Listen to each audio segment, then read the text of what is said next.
We'll ask the social club to settle it down. Okay, good morning, everyone. This is a regularly scheduled meeting of the Fort Myers Beach Town Council. It's Monday, August 19th, 2019, and it is 9:01 a.m. I'd like everyone to stand for the invocation, and then, Seal, in honor of your birthday, would you lead us in the Pledge of Allegiance afterwards? Why don't you come up here to the podium? Okay, go ahead, Michelle.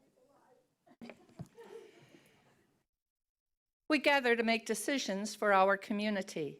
May we use only our best skills and judgment, keeping ourselves impartial and neutral as we consider the merits and pitfalls of each matter that is placed before us, and always act in accordance with what is best for our community and our fellow citizens. Amen. Amen. Allegiance to the flag of the United States of America and to the republic for which it stands, one nation, under God, indivisible, with liberty and justice for all. Thank you, Seal. And Seal, if you could, would you just come up here to the center, please, for a moment? Because we have a little something for you.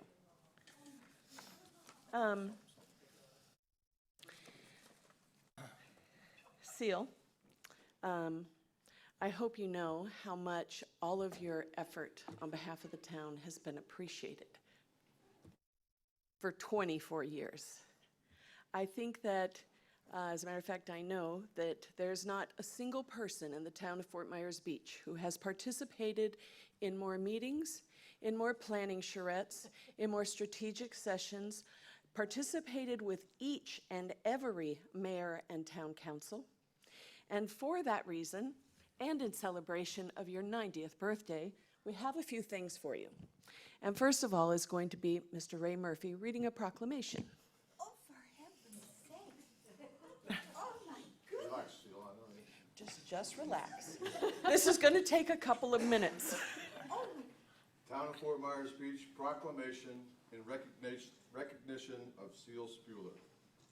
Whereas the 25th day of August 2019 will mark the 90th anniversary of the birth of beloved citizen Seal Spuler, and whereas Seal has for many years personally attended virtually every town council meeting, occasionally expressing, in her Boston accent, her views in a civil and genial manner, and whereas Seal is an active member of CELCAB and tireless supporter of the Mound House, serving continuously as a docent for close to 20 years, and whereas Seal is a charter member of the Friends of the Mound House, having served on its board of directors and actively supported and participated in its fundraising activities, and whereas Seal has written and performed in her one-woman play depicting the history of the Mound House, in which she portrays the former owner,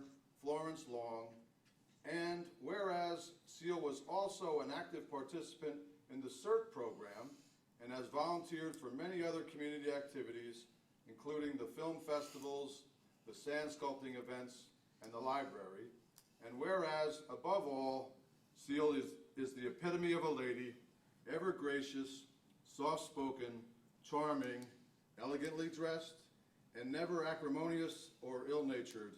Now, therefore, be it proclaimed by the Town Council of the Town of Fort Myers Beach, Florida, that we hereby express to Seal our heartfelt appreciation for her devoted service to our community, and we wish her a most joyous birthday, full of love, beautiful moments, wonderful memories, and nothing but happiness for all the days ahead. Given under my hand and the seal of the office of the mayor this 19th day of August 2019, Anita T. Saracita, Mayor. Oh, my goodness. However, we have to give credit where credit is due, and this was crafted by the former mayor and your friend, Dan Hughes. Oh, my goodness. But Seal, we're also presenting you with the key to the city. So it doesn't work or open anything.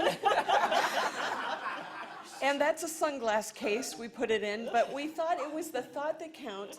But now the real thought that counts, Joanne, Well, everybody who knows Celia knows that she writes poems for everybody else for their special occasions. So I wrote one for you. Let's see if she gets through it. See if I get through it. In every place and in every time, special people stand out as wicked fine. Today on our island, today in Town Hall, it is Seal we proclaim to be fairest of all. Her attendance at council is always dependable, while her sweet public comment is truly commendable. She's queen of the Mound House. In fact, she's so fab, we should change the committee to call it Seal Cab.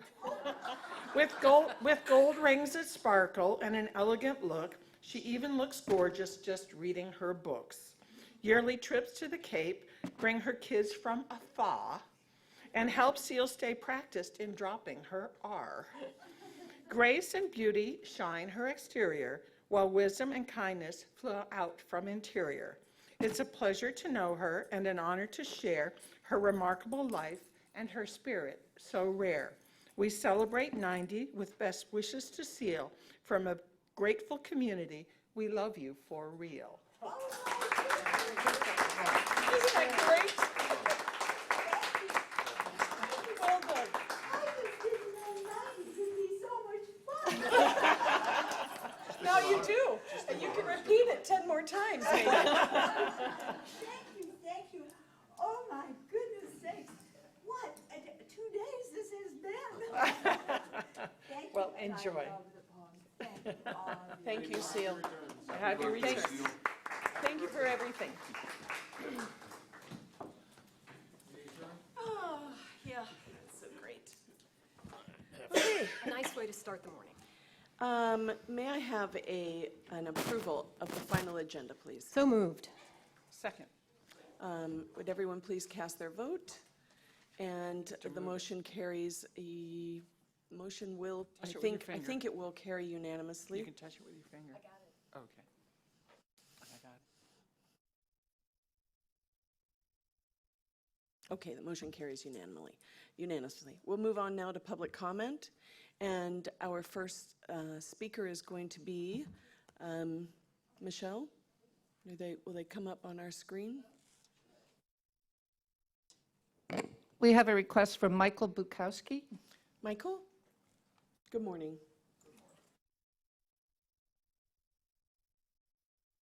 For Fort Myers Beach for 14 PE. Michael, if you would just start over into the microphone, and if you would just please, for the record, state your name.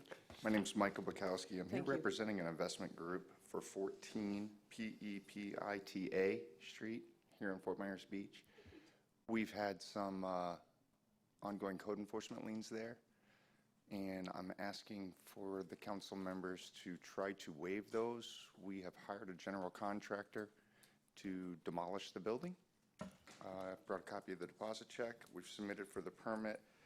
We have a permit number from Watco Construction, but it still hasn't been issued.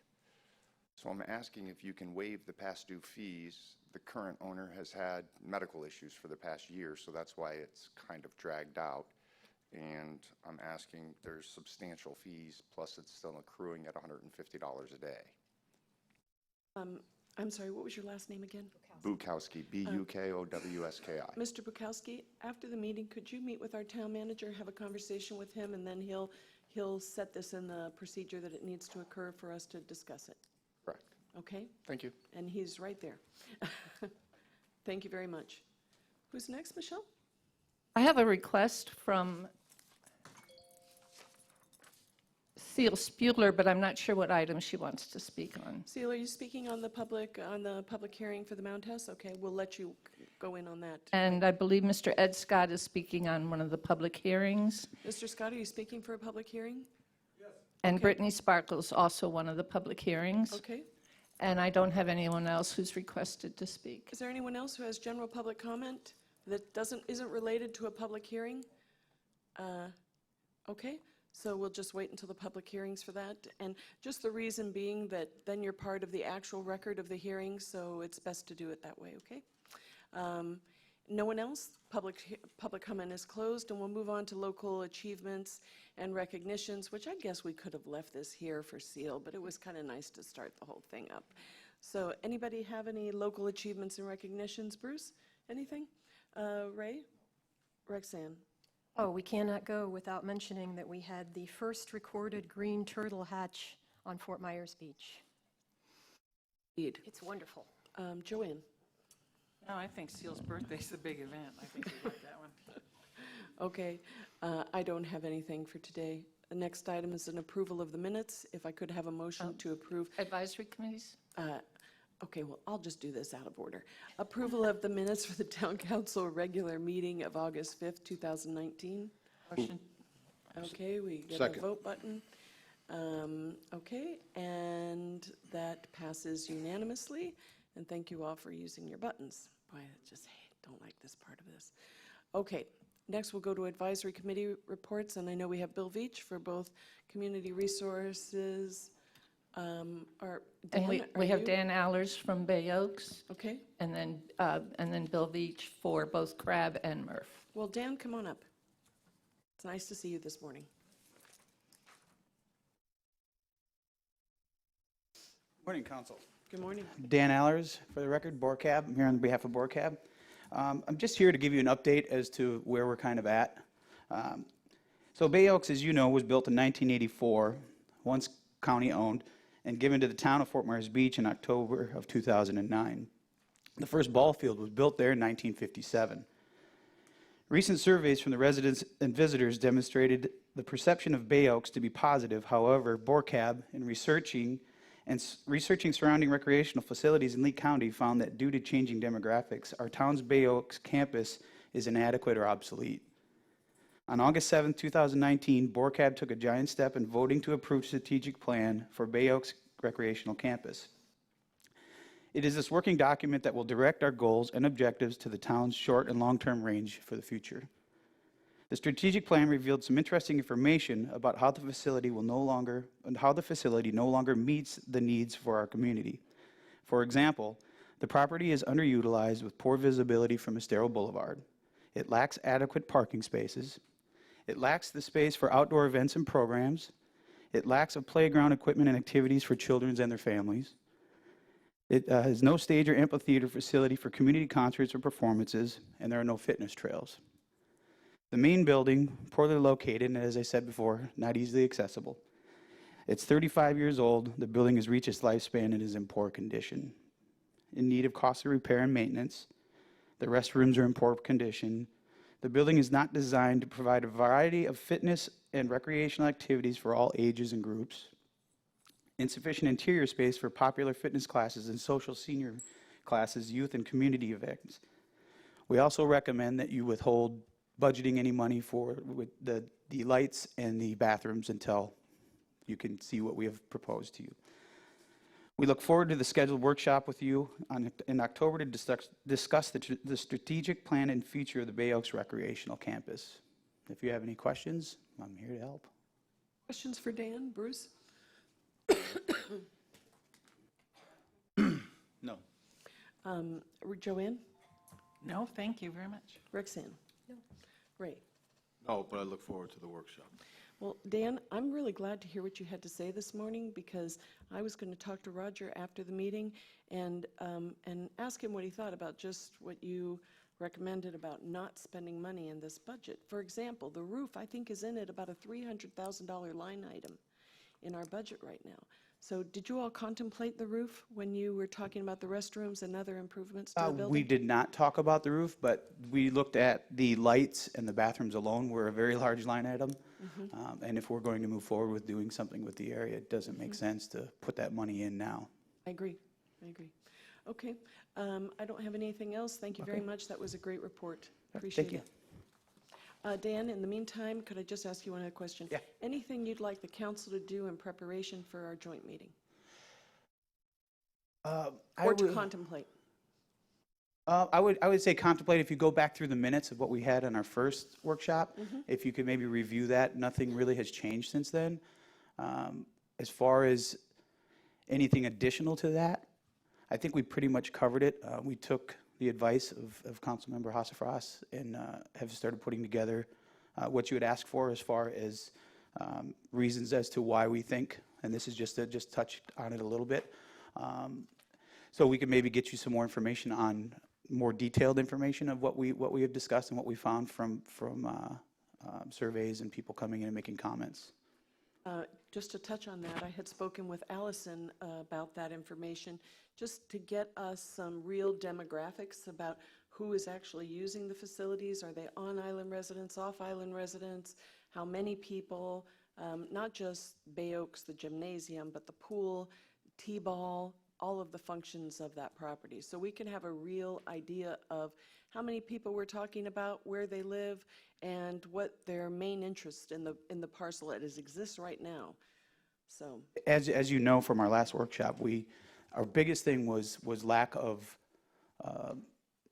people don't know it's there. right. As we all know, people don't know it's there.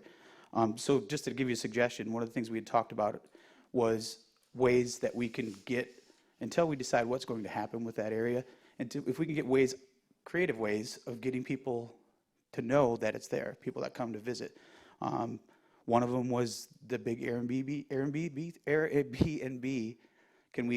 Are we allowed to advertise that, or are Airbnb people allowed to advertise Bay Oaks as something that their guests can do?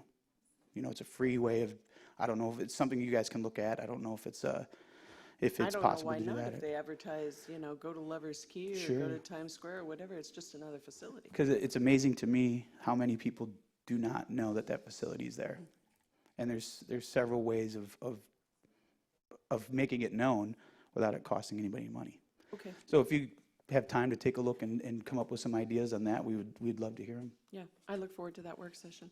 Do we know what day that's scheduled for yet? It's October, I have it here, just a second. 7th or something like that?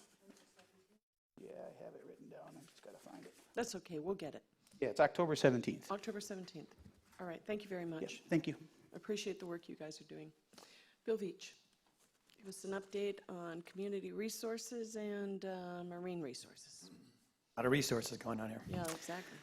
Bill Veach for the record. Okay, for the Community Resources Advisory Board, we have the same kind of project we've been working on. A couple things that come up that this update was actually, I was told to come in, although apparently there wasn't a communication with the town. But just to give you an update on the projects we're working on. Now, the first one I have down is a map stands. Now, this was something that I think I originally got the idea from Bruce bringing it in front of council, from seeing it in some other city. One thing that was made aware of is that the Public Safety Committee is looking at incorporating some kind of interactive sign in their bus shelters that they'll put in. Our idea was to have a static sign with a QR code that then links you to the app that has the information. The two are not necessarily mutually exclusive, depending on, they can, both certainly work together. I guess our model is more like the Southwest Airlines, where you bring your own tablet in and you have the electronics. Living on the beach, I'm a little concerned that any kind of electronics in our environment may not have a lifetime that you expect. So that's something you wonder if we are working on pricing for these to figure out, and then we'll come to you and say, do you want to move forward with it? And I can go to Public Safety Committee and talk to them about it. But it may be something that maybe council wants to decide what direction they want to go, either if not now, then somewhere down the road. Any questions on that? Any questions for Bill on that? Rex? I don't have a question, but Bill, if you haven't had a chance to look deep into our agenda, our very last item is about community branding, and they mentioned this very kind of thing, so I think you'll have a lot of opportunity to work with them if we go that direction. Okay. So take a look at their presentation. Yeah, thank you, Roxanne, for mentioning that. I'm liaison to Craven, so we've been talking a little bit about the branding and how it ties in with the app and other things. So they want to get going, and we know it has to tie into the branding. So now it's a matter of timing and finding out what the firm wants to do. Yeah, and branding is another one of the things we talked about. You said everything's connected somehow. Everything is connected. Yeah. Joanne had also brought up the other day about murals and how they link up with the sign ordinance. So we're going to be talking about that as well. Bill, I also want to tell you that at the recent TDC meeting, Sanibel handed out what they called did they call it a welcome guide, Roxanne? I don't know what they called it, but it was a very nice, I gave it to Roger, I gave mine to Roger, very nice brochure that their first printing was 150,000 of them that went to hotels and whatever. It talked about the general rules of the town and whatnot. So some of this could be funded by the TDC. So yeah, great work for CRAB. Interesting, because I think one time we tried to go with the national park style brochure, program with TDC, and I think I was told, they said it was too much like marketing. So I don't know if it was requested in the wrong slot. But we can look at Sanibel's and see how maybe we can mimic that in some way. I'll have to get a hold of one. Might have had a little change of heart after last summer. That's right. Right, yeah. That's right. That was a game changer. The app, we're still kind of working on the app. I think our next step, now, the town has an app, but it's more like a mobile version of the web page, what I understand. So again, those two aren't mutually exclusive. We're going to come to a decision point somewhere about when this gets handed off, how far down the road do we want to take it before we're just doing things that are going to be redone or things that are going to stick. So we're going to reach, our plan is, unless the council has some kind of objection, is we're going to expand the testers to talk to some of the people in the community who were affected by the app and let them run through it and see what they suggest. And understanding that the app that CRAB has developed, which is impressive, is parking. It's the sort of Google-based, you are here, you are 3 minutes from a restroom, which is located here. There is parking available here. It's a very interactive type of thing when you go visit any city or any community. So it's a pretty impressive app, very excellent. So Yeah. we're looking forward to that.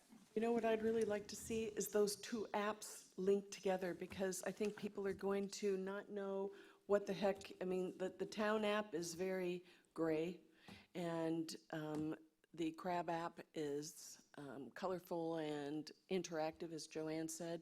It might be reasonable to think that the town app would merge with the CRAB app, Crab apple. or it just becomes obsolete.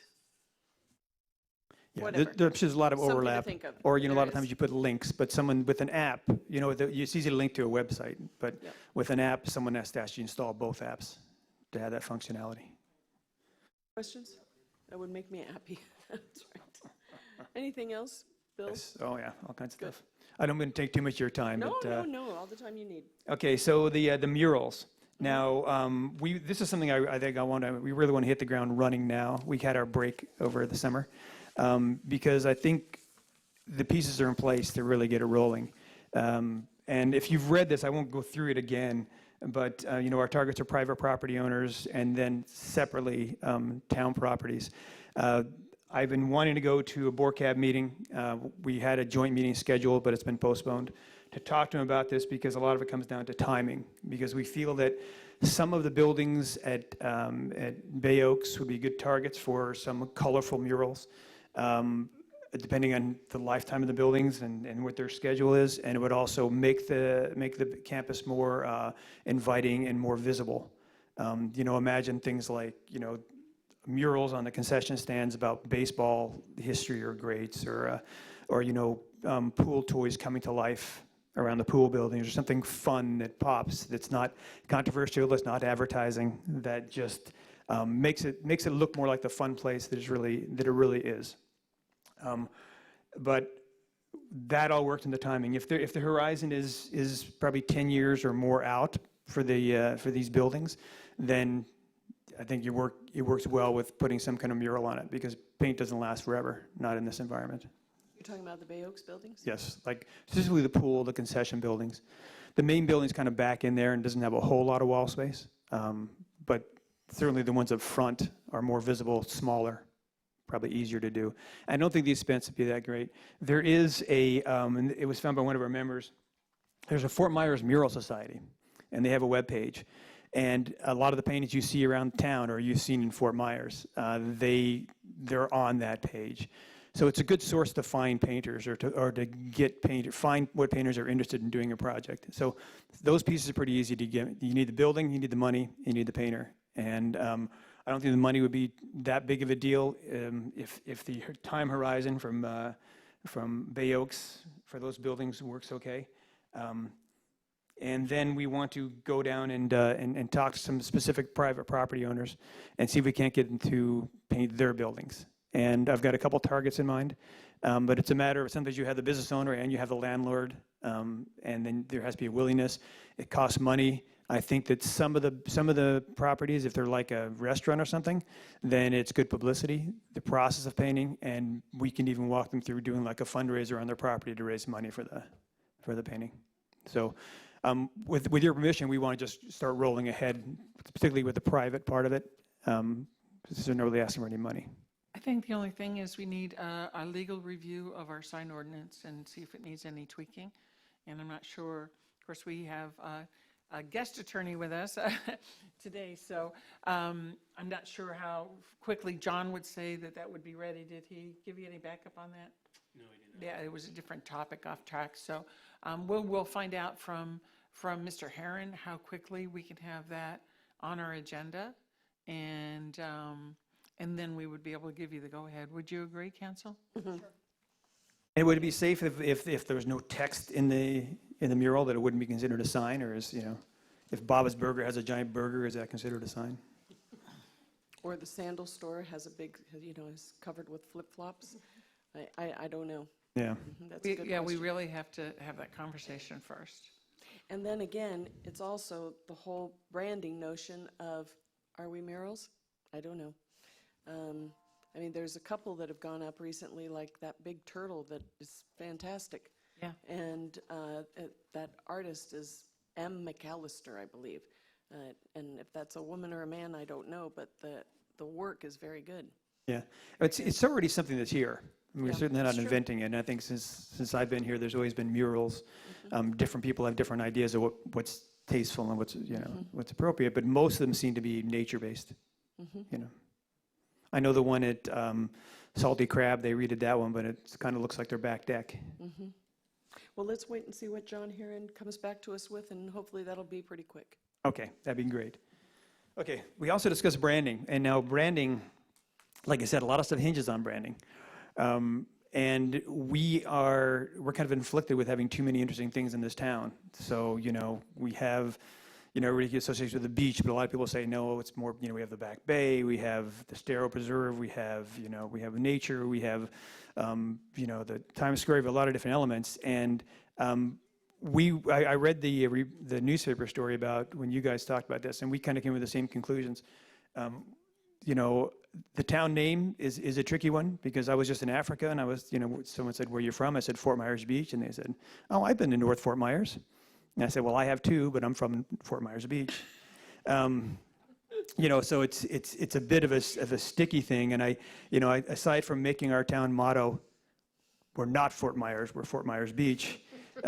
Which is catchy, Bill. I think that the one pitfall we really saw in coming up with a branding name is just to not make it generic and boring, because as the painters, you have the blue of the ocean, you have the green of the plants, you have the orange of the sunsets, but you mix them all together and you've got brown. So we have to have something that is distinct, and almost everything we have, somebody else has to some degree or not. And through the island, I found there's actually a series of small towns down this island. So people who live in one part of town have a completely different experience than people who live in another.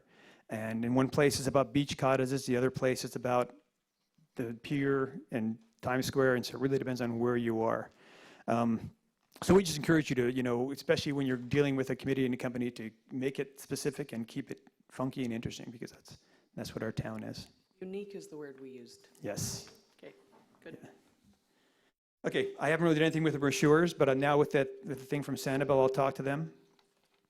Bill, Roger has a copy of that. If maybe he'll give it to you. Okay. Yeah, I want to get out to Sanibel anyway for something, which is a MRF thing that I'll talk to when I get to that. Okay.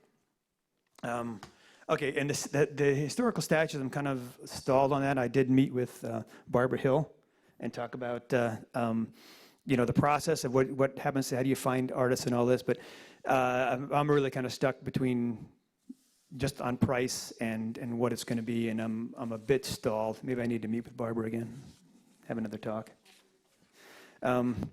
And the military memorial, that's on our agenda. We envision trying to put it in Fountain Park. I think it's something that would be easily funded by sources outside. Although we're really not doing anything actively with it, we just make sure it's still on the radar with the development projects that are going on in Fountain Square and everywhere else. It's all just getting ready to start, so Okay, well, keep us in mind. We're willing to we will. talk about anything when it comes up. Good. Okay. Thank you, you guys do good work, we appreciate it. Any other comments on the crab stuff? Any other comments? Go ahead. Okay. For the record, Bill Veach, Murph. The bag program, we've got the bags. We've got them mostly given away. We've got a few hundred left. We're kind of intentionally not being too aggressive in distributing because we figure that the snowbirds are going to come back, and we at least want a few for some of the people that come up.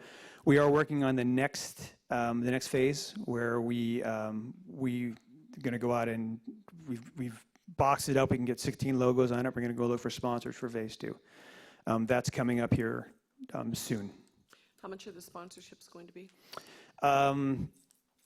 Probably $6.95 for a 2x4 Okay. square on there, and that's for like 2,200 bags, not the That's 5,000. $6.95. 695. Okay.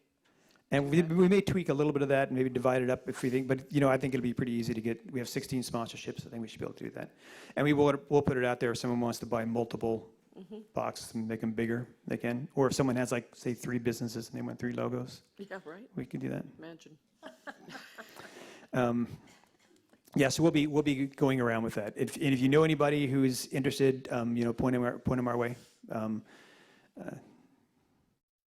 Okay, Shannon has been working on a grant that can be used for swapping native plants for invasive plants.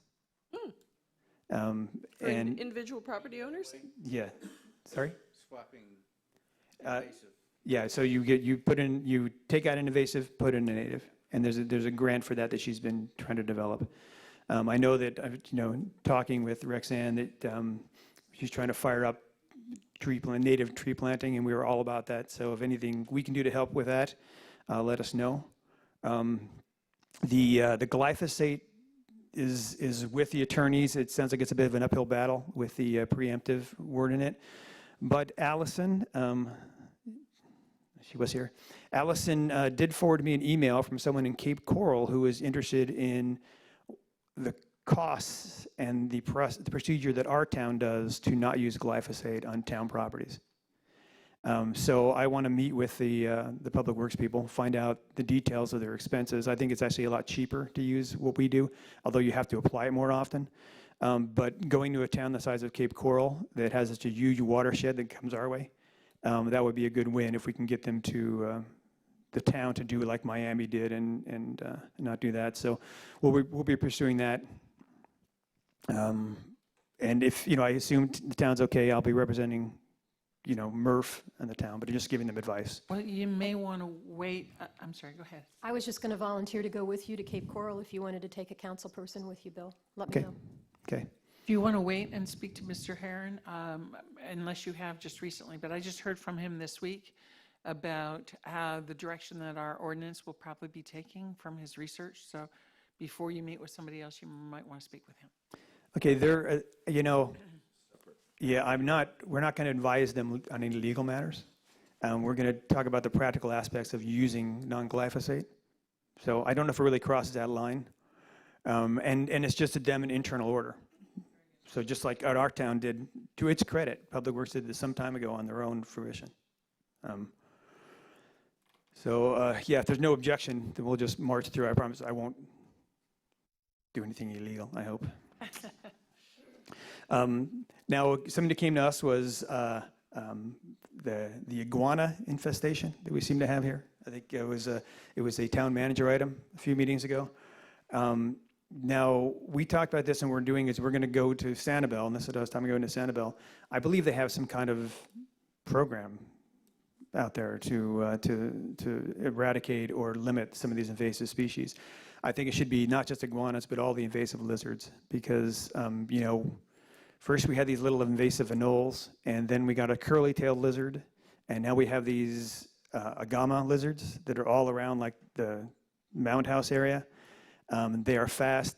All the little lizards are gone. I worry about them. They're up trees. They're big enough to probably take eggs. So we're very interested in trying to figure out what we can do to try to stem the tide of these invasive lizards on our island. So we'll go find out what we're doing. We'll come back with a proposal for council to see what we can do to control the lizard population. Okay, sure. Bill, have you guys ever talked about coyotes? No. No. Well, I think you ought to think about it, because one day they're going to be over here on this beach too. They're everywhere down here in Southwest Florida already. I mean, they're all over the country, and it's only a matter of time before they come out here. And so I think we ought to preemptively maybe set up some sort of plan. When you talk about eradicating, I mean, that's one to really get rid of these coyotes. You like iguanas? Well, maybe. Do they taste like chicken? No. I'm But, just- I'm not putting the scare out, but they're everywhere, and just like the gators come over here, they can come over here as well. I mean, they cross the bridges into New York City. They can cross our bridges too. So, just something to think about for the future, as if you don't have enough to think about already. They have coyotes in New York City? They sure do. I was going to say, I thought we're a little too developed for coyotes, but, I think New York City has it up on us for that. Yeah, well, like you're joking about the coyotes eating the lizards, but, when you have one invasive lizard chasing another one in your yard, who do you root for? The little guy. Who do you root for? Okay, the last thing is just, we're having a record turtle season. It's been really great news. I think we're up to 110 nests. The new nests have pretty much stopped. I think it's been a couple of weeks since the last one, and we're full-blown hatching. But one statistic that came up in our last meeting is that 20% of the nests have some kind of disorientation from lighting. And that's 1 in 5. I mean, that's quite frankly shocking. We do try to, I know we come up with something else we can do. I know that the town does everything they can. They have enforcement. They have light bulbs here you can get. They have all kinds of things you can do. And it seems like with a turnover on the beach, someone buys a house, they decorate that thing up like Times Square. And it takes a while to get them to understand why things are the way they are. So if there's anything you think we can do to try to work on the lighting that we're not doing, let us know. And one last thing, you didn't mention manatee deaths, how high they are, and I know you're talking about it, and you'll come back to us with any suggestions on that. Yeah, I think she came to council that, Lee County has a large number of manatee deaths. We decided, we're kind of a little blindsided by it, so we want to find out the statistics behind it. Why are they dying? Where are they dying? Mostly, let's find out where, because when, they say we've got the highest manatee deaths, it's like we have the highest manatee deaths, and I don't believe that that's accurate. I think that it's other locales Right. that are jumping the numbers. And, we like to go in things, we would like to know what we're doing. Good. And we do understand that, MRF really is an enforcement body. Even the town itself, its jurisdiction is severely limited. But, we're more than open, like the turtles and lighting. We're open to any ideas that people can bring forward that will help with the situation. Okay, any questions? No. All right, thanks for your Thank you time. very much, Bill. Thank you. You're very thorough. Yes, Mr. Hernstat. I just wanted to mention, Bill and his committee does an excellent job, but our hardest challenge on the turtle lighting thing is the weekly turnover of people, and the managers and owners of the units do everything they can to educate people, but that doesn't always stick, and then we get stuck in a situation of last week's tenant, left their blinds open and that situation. So if they, if he's going to leave with a suggestion, my suggestion would be anything we do to educate the people who come and visit on internal lighting and the importance of it during this time of the year is very important. Thank you very much. I think like 130 nestlings, hatchlings got disoriented by a light left onto a shuffleboard court. So even though, there's a switch on the lights, and we're fortunate because, we live there, we know the rules, but like I said, the renters don't. And even though one property that's near us had changed owners and they put a lot of lights out, and they rented out, I called the management company after we were having a hard time getting them to, they kept changing lights, and the lights they were putting were still not appropriate. And he said, yeah, we put lots of information in the units. And the people, I think they went to sleep and didn't realize that these side lights were on. They were pretty bright. Well, maybe we could be creative, like have a fine for this that goes to the property management company, and they could list that in their information, that if we receive a fine for you leaving your lights on, it will come out of your deposit or something like that. Right? I mean, you have to do something that's going to require action. Right. I mean, just don't leave it on doesn't quite do enough, but thank you for all of that, Bill. Another thing I can offer to do is I can start to just, I can pen a draft. Now, the town has like a mailing list of all the beachfront property owners, I assume, because they send out the turtle stuff, is just going through the things that we've done as a beachfront property owner to make it, because they can put maybe a locking light switch that they lock during turtle seasons, that kind of thing. So, with us, we have power blinds, and they're smart blinds. So at 8:30 now, the blinds go down, and we don't have to worry about it. So there are things they can do, and if the property owner takes some effort to make it difficult to turn the lights on, that may be a good step. I have some not so smart blinds. I tell my husband, go close the drapes. If it works, it's pretty smart. He's not watching. Okay. All right, thanks very Thank you. much, Bill. We'll move on to the next item, which is public hearing. This is a second and final public hearing of ordinance 1906. It is an ordinance of the Town of Fort Myers Beach, Florida, amending Article 8 of Chapter 10, Businesses of the Code of Ordinances, Town of Fort Myers Beach, Florida, Street Performers, providing for revisions to the application requirements, permit conditions, and other clarifications as necessary, providing for codification and Scrivener's errors, conflict of law, severability, modification, and providing for an effective date. Second and final reading and public hearing to consider amendments to the Street Performer Ordinance. So I will ask Jason, do you have any updates or input? And could I just thank the council for delaying this? Thank you, Joanne. I think you were the one that made the motion. I appreciate it, just to give input. No updates, just to point out, I think some of it was missed in the last discussion with the exhibits that were included as far as when we talked about the fire lane versus the depth of the stall, so to speak, Okay. and where to put the users, I guess, the Okay. performers.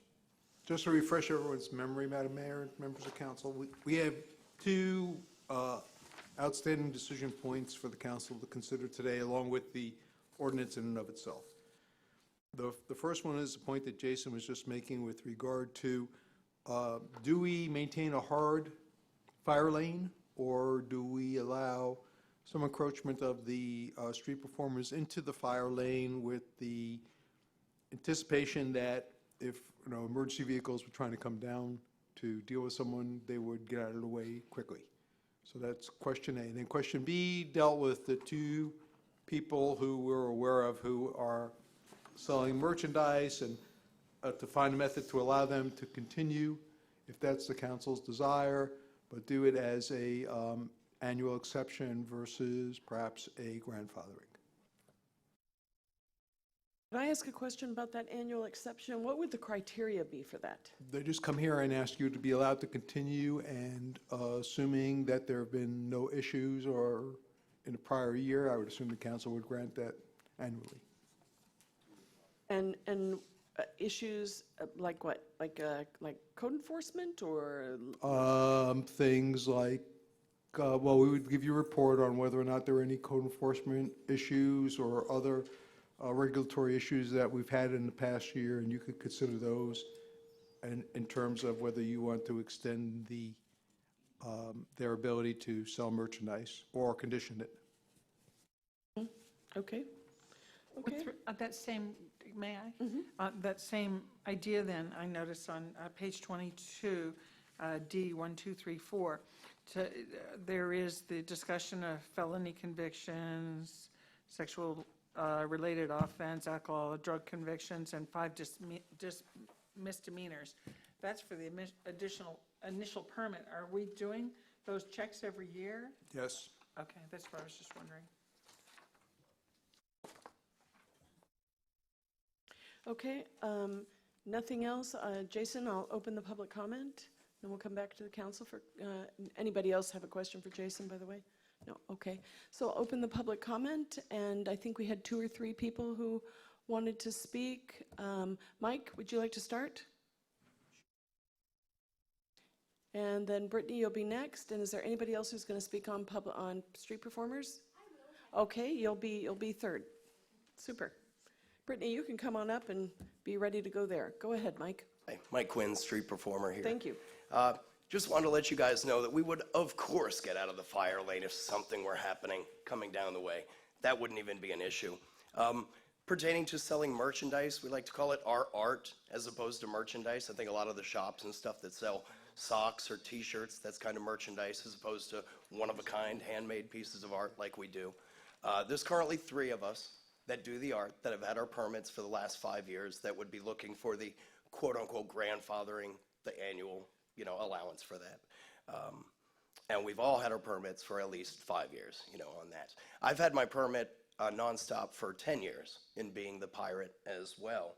The 12 permits is probably not enough. I think we just took a count a little while ago, and it's about 11 or 12 of us right now that we counted that aren't all in town right now, but it was ones that we came up with. So that wouldn't really give any room for anyone new. So that's kind of tough.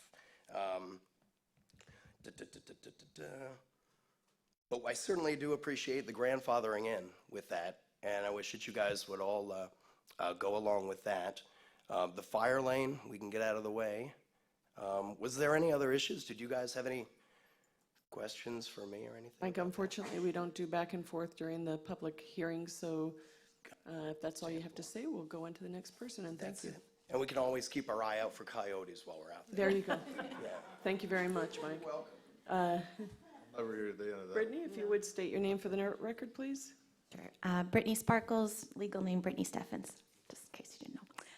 I get a little nervous when I'm up here. Oh, for heaven's sakes. I've been performing for 12 years, but this makes me nervous. Maybe you need to have some hoops or something. I know, I need like... Well, thank you so much again for having us. We love being out there. I also speak for Dan and George, who are out of town today, and everybody, obviously.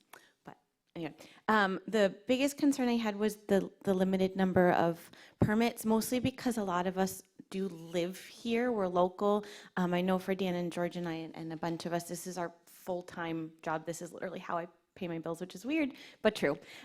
So if there was a limited number, there's a little concern for those of us who are local. Is it an audition process? Is it a seniority? Is it first come, first serve? Like, how do you choose how many if you are going to limit it? And then in that case, those of us who are local, is there some way we can have a provision to make sure that we can still do our jobs and live here? I moved here because my family lives here, so I'm not really looking to move away. And also, I had a point and I lost it. Because I think it's September 1st that you can sign up. I know this year specifically, Dan and George and I will be in Virginia for the busking festival. So we won't be here like on the 1st, we'll be back on like the 3rd, and then is it gonna be like I think this year will be okay, but like in the future, would it be like really cutthroat? Would we be able to email or call in or things like that? So these are just concerns and things I wanted to present. Thank you. Thank you very much, Brittany. Yes, ma'am, if you would state your name for the record. Hi, I'm Lindy Bennett.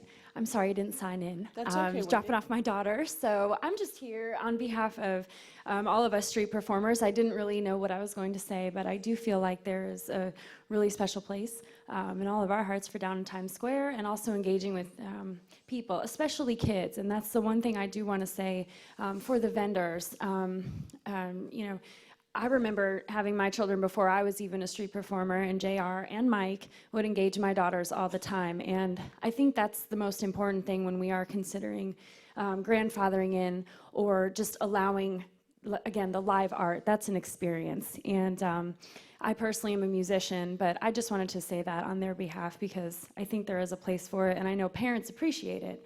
You know, if they can't take their children to bars, how many restaurants can you go? How many t-shirt shops can you go to? And so I feel like that is the value of having these little art shops, you know, set up. That's something that they'll remember, and they'll tell their friends about it and come back year after year. So that's really all I want to say about that. Thank you very much. Thanks for your comments. Is there anybody else who would like to comment? Okay, thank you. The public testimony is closed. Council members? Anybody want to say something? Bruce? Yeah, I think that they made a couple of good points, and I had some questions about that anyhow, if we limit it to 12, and there has to be some limit in terms of how many people can be on the stage, so to speak, at any one time, I suppose. But if we were to limit it to 12, how do we, and let's say you had 16 people apply, it says in here, first come, first serve, so that's it. So it's just by how it was turned in. Is that Yeah, the decision process? Yes, and I probably should have stated, Counselor, that if you go with the flexible jump out of the way fire lane concept, that would take the number up to 14, just so you have that Okay, in well, your I would minds. go with the flexible fire lane because, you know, when they set up, you know, there's often very little that they have, but the people are standing in the fire lane, and so they're going to have to get out of the way anyhow. So, okay, so it could be 14 then. But the first come, first serve, you know, if the council preferred another method such as, you know, pure lottery, we get 20 in, we just, you know, randomly pick the first 14 or prioritize people who live here. You know, if we get to the point where we're having difficulty, meaning we're having more applicants than potential spots, you know, we could revisit how you might want us to do that. The other thought I had along that line was, let's say that you had 14 people applied, you granted 14, you had a wait list of 8, and of those 14, 5 don't show up on a regular basis, or maybe never show up. Is there some removal of someone during the course of the year if they're not utilizing it, or do we care?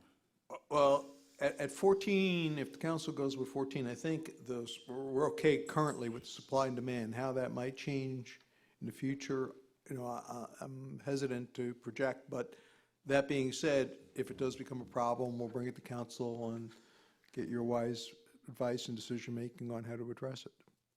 Bruce, can I comment on that? So any comments I make have nothing to do with the three of you. Nothing. This is just my historical lifetime experience of the moment the street performers concept came into being until now. There have never been 12 performers in that square at once. What happens is the street performers and buskers, it's a circuit. And those people who do it in I'm just going to say whose profession is street performing or busking, know where the hot spots are.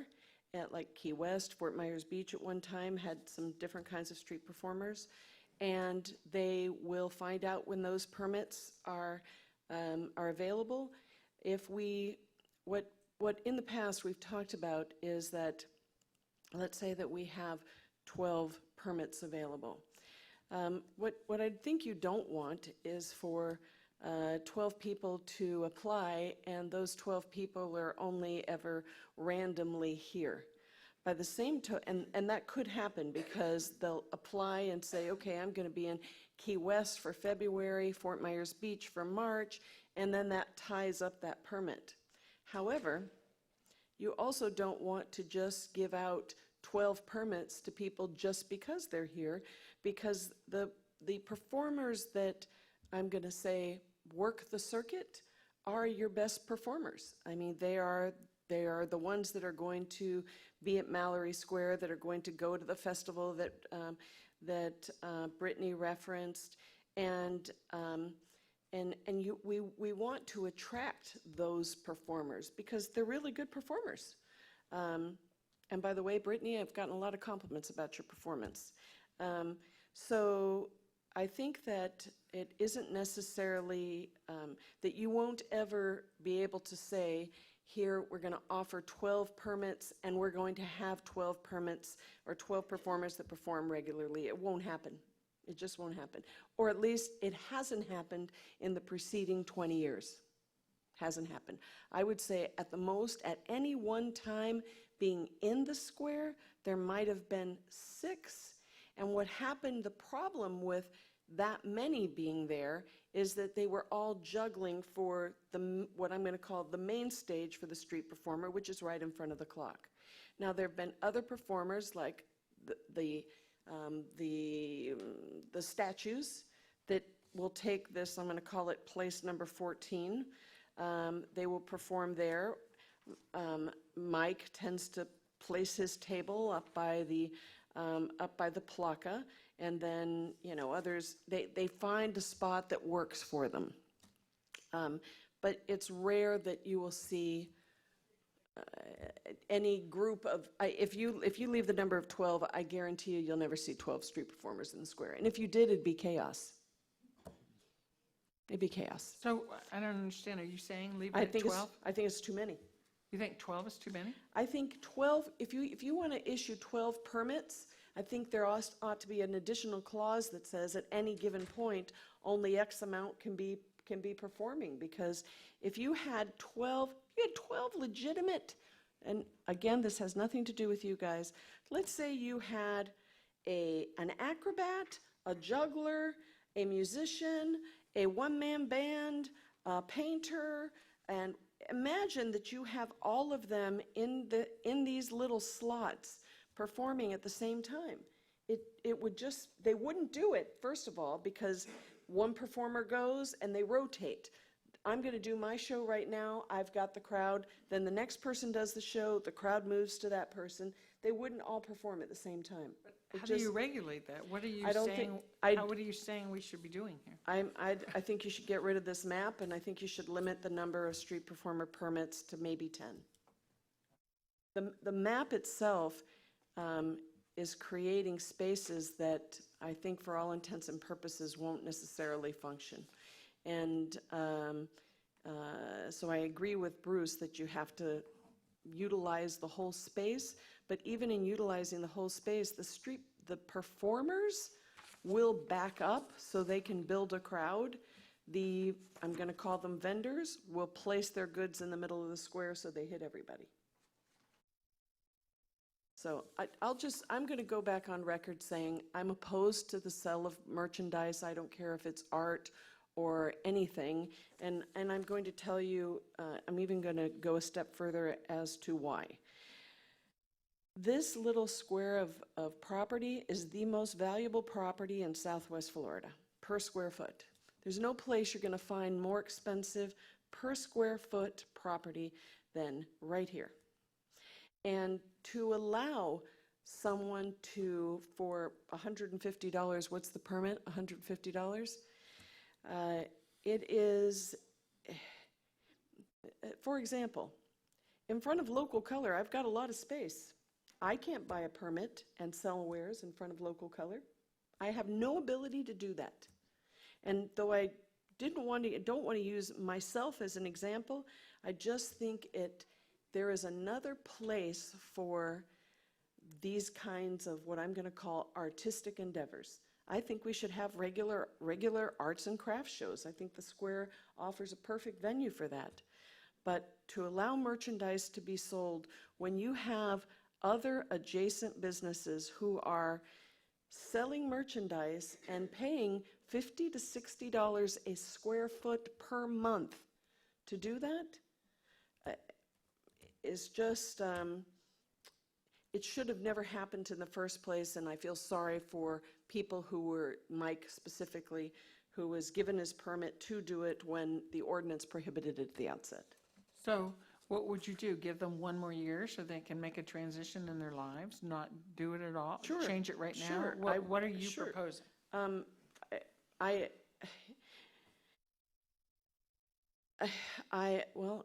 You can't really sunset or grandfather something that was prohibited in the original ordinance.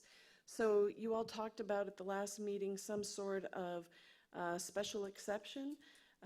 Maybe that lasts for this next year, like you said, to allow somebody to. I mean, Mike's a heck of a nice guy, and he has a following. I mean, he does have a following. I hate the idea. When I met with him, he said, "You're going to put me out of business." I'm not going to put you out of business, but it is a. I'm looking at how this area is going to transform this whole area. And when I talk about Times Square, I talk about Diamond Head to the pier to Nervous Nellies, that whole big triangle. How this area is going to transform in the next few years, and.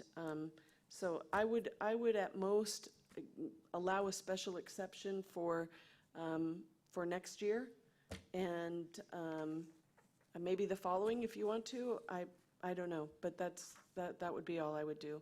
But this map is not going to be functional for real street performers, and I mean people. Imagine you had 12 Britneys. You couldn't put 12 Britneys in these squares and have them all performing at the same time. It just wouldn't work. Okay, the end. So if I understand what you're saying, you're indicating that the street performers have been in large self-enforcing. They regulate themselves. They regulate themselves. So the level of organization that we're proposing with the map is not necessary. And if it does turn into an issue, then we just have to bring it back, I guess is what you're saying. I don't believe that, yes, Roxanne. If it would turn into an issue, I'm not saying it would. This map does not cure anything. Okay. Well, I'm willing, I always try to listen to the experts, and I consider you the expert here. So I would go along with not using the map. If Bruce is still with his 14 and you're with 10, I would say the compromise would be 12. I think I had initially gone along with Ray on the grandfathering idea, but then the town attorney told us why that was a bad idea, and I'm willing to listen to him as the expert. He already told us this, so you don't have to opine. So I guess I would go along with the idea of a one-year transition, a special exception for 1 year. And I think I've covered all of the areas. So that would be what I would suggest if someone, I don't know if other people have input, I would be willing to make a motion along those lines. Roxanne, can I ask you a question? Could I just ask a question? Would that also not allow any additional vendors? Oh, that's what's in the ordinance. Okay, The ordinance says no vending. okay. And we would be doing a special exception for 1 year for the currently existing one. And Mike said that there are 3 people out there, and I know that there is the person that paints the surfboards. There's Mike. I don't know who the third person is. I don't know who that third vendor is. Does anybody? I don't. I can pass a note to Michelle. Mike, pass a note to Michelle. I think Jason wants to say something. Okay. I was going to let you done and just make sure that I don't think you mean a special exception per what our code defines as a special exception. Right. You mean an allowance or Yes. an annual permit or for something for you to approve? The wording would be up to the town attorney. Yes, whatever. Okay, just want to make sure for the record for the Yeah, public that not a special exception. that was by my our bad, definition. Jason. You Nope, caught me. everybody's been using it, so I just want to make sure. There are. I should know better, though. There are 3, we'll figure out the third, but there also exists a longstanding since maybe 2009, the Fort Myers Beach Art Association on the first Wednesday of every month has the outdoor plein air painters that paint in Times Square, and people do offer to buy their work, and they do sell it. So do we stop them? Do we That's a transition separate them? permit. Well, I know, but I'm just saying, It doesn't interlock with this legally. okay. I just want to make sure that we've No. had that conversation. They asked me to make sure about their permit, that it wouldn't be impacted by this, so I am asking. So, well, and then I would say on packet page 24, which you probably have in front of you, sir, at the bottom, it says, "No street performer shall sell goods or services. Existing performers that sell goods or services as of August 5th, 2019 may apply for and receive approval to sell goods until," then we cross off such time as their permit's not, until renewal of by September 30th, 2020. Would that be the correct wording? Something like that? That would give them this year. I would prefer we just stated the three people on the record, Okay. and we'll know that it's okay with those three for this year and keep the ordinance clean, All right, rather than I try to wanna- build the exception into it. Since we're going Okay. to state the three people, could I just, I'd like to also include that if any of those people are in violation of any code enforcement issues, that their permit is revoked. Because I believe we've had a recurring issue, with Yes. one of them. And if that issue occurs again, that the permit's revoked. All right, so we'll make it clear that the allowance to sell is also requires compliance with our rules and regulations. And non-compliance is Death penalty. no 3 strikes, you're out, because there's already been a couple of strikes. And Mayor, those three that you're considering are Mr. Quinn, the surfboard painter, and Dave, the coconut palm weaver. Seen Dave around in ages. Okay. So you're saying that item P will just say, "No street performer shall sell goods or services," and everything else is scratched out? And that we understand that for those three, theirs will be until next year? For this Correct. season. In the permit itself, we will state that they can, subject to adhering to all the town's rules, and that effective October 21st, 2020, no one will be able to sell at that point. Okay.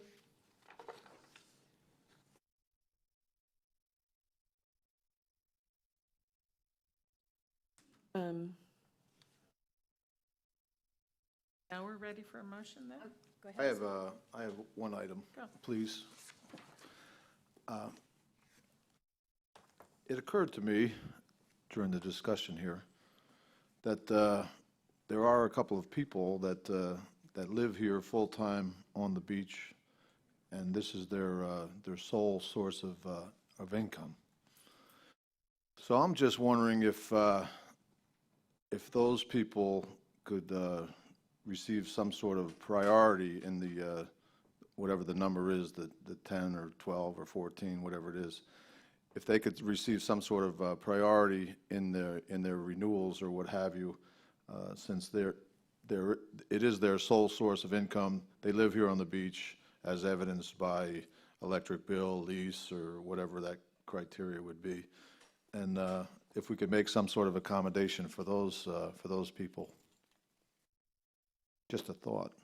Right, the only reason, so, Brittany tells us that she lives here, and, okay, she's a good performer, but if I had 12 permits to give out, and I'd want to give them to the best performers, even though, you never really know that, but I don't know what to say about. Well, my only concern is that they're here full-time, making a living here, and it's their sole source of income. They're not, even if they're not the best of all the performers, they're not going around the country like the other ones that you described earlier that go from venue to venue to venue to venue. They're pretty much resident performers for lack of a better word. And Well, you even just heard Brittany Maybe say even that she vo- was maybe going to even this voters. festival. I don't know about complicating it like that, but that's up to you, that's up to whoever makes the motion. Well, the reality is, it says in here, it's first come, first served. Right. So whether they're good or not good isn't the. That's a, you know, at one point, we were going to hold auditions. And we did hold an audition for someone who was a sword person who had fire and swords. It was quite dramatic. We decided he was a liability.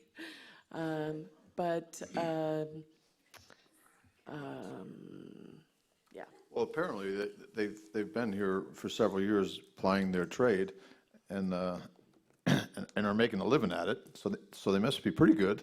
You know, I mean, I don't know what you're looking for. America's Got Talent out there, or you know, Yeah. is that what you're after? I am, yeah, I am. Really? I am. All right. Does somebody want to make a motion to this? Ah, shoot. Joanne, I was going to make a motion, but you then modified what I had indicated, and I didn't take down those notes. Here So it is, right there, it's just, this is crossed off on page 24. But I would defer to you to make the motion. Okay, I move passage of ordinance, approval of ordinance number 19-06 as presented within the agenda with the change on page, packet page 24, number P, section 194P shall read, no street performer shall sell goods or services. Michelle, would you press the vote button, because it's not letting me do it either. Okay, so we'll skip that one. Go ahead. So Joanne made the motion. Is there a second to that motion? Second. Is there any further discussion on the motion? Is there any objection to the motion? The motion carries unanimously. Okay, Excuse me, Mayor, that should be roll call. I apologize. should be a roll call. Joanne making the motion. How do you vote? Aye. Roxanne? Aye. Mr. Murphy? Aye. Bruce? Aye. And I vote aye as well, so it's a unanimous decision. Thank you all very much, and thanks very much for your input. And to clarify, that remained at 12 then? Yes, it remained at 12. Okay, so we'll move on to the next item, which is another public hearing. This is an ordinance of the number 1910, an ordinance of the Town of Fort Myers Beach, Florida, replacing Town of Fort Myers Beach Resolution 513 and amending the schedule of uses for the Mound House CPD, providing for revisions to conditions of approval and other clarifications as necessary, providing for severability, providing for conflicts of law, and providing for an effective date. A second reading and public hearing to consider an amendment to the Mound House CPD to change the schedule of uses. We'll open the public hearing. Jason, do you have any comments or any input? No additional comments, just the Okay. revisions that were provided to you that we discussed last meeting. Thank you. Allison, anything to add? Nothing. Mr. Hernstadt? Yes, I just wanted to restate that, that we're dealing with the zoning of a piece of property here, and our recommendation to the council is that we treat it as if it were any other applicant coming in for similar zoning. The advantage that the public and the town council has is that, notwithstanding what the zoning and the eventual operational manual will allow, should the council direct me, and I would consequently direct the staff to do something or not do something, of course, you have that opportunity twice a month at any regularly scheduled council meeting, and at an emergency meeting, should the problem be that serious. You don't have that advantage when any private property owner, anything that's in their zoning or conditions drives that in perpetuity. So the council continues to have full control that property is used in coordination and respectful manner as it pertains to the adjacent property owners and the people who live on Connecticut Street. So we're very comfortable with the wording as is. Thank you very much, Roger. I'll open the public hearing to comment. We have Mrs. Spuler has requested to Mrs. speak. Spuler would like to speak. And who follows Seal? Barbara Hill? You're not going to? Becky, are you going to speak? Is anybody else going to speak on the Mound House other than Mrs. Spuler? Okay, go ahead, Seal. Seal Spuler, Estero Boulevard. The ordinance for the Mound House that's before you today is the second hearing, and it substantiates the updates of the uses that have been put in place this past year. All the programs and events that take place are under the guidance sent forth in the strategic plan that was approved by you for the well-being of the neighborhood and the property itself. It sets in place the validity of this treasure. In just 3 months, on November 14th, a celebration of this momentous occasion will take place for all those who've been involved in bringing about the museum and the property of what it is today. Something I thought I just might add you might find of interest and brought the reality that this has finally come about is that discussion of the wording that will appear on the plaque took place at the last CELCAB meeting.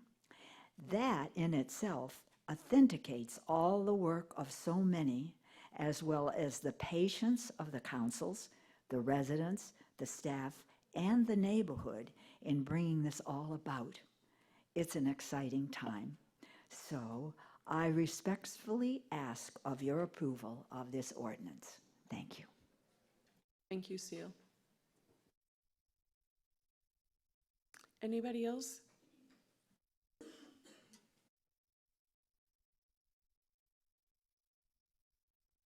Good morning, Council. Barbara Hill, and I'm Chair of CELCAB. These changes that we're reviewing today with this second hearing actually will modify and clarify allowable, let me start over. Blah. Okay, these changes modify and clarify allowable uses for the Mound House and do in fact comply with our Mound House strategic plan, which was approved by Council 2 years ago.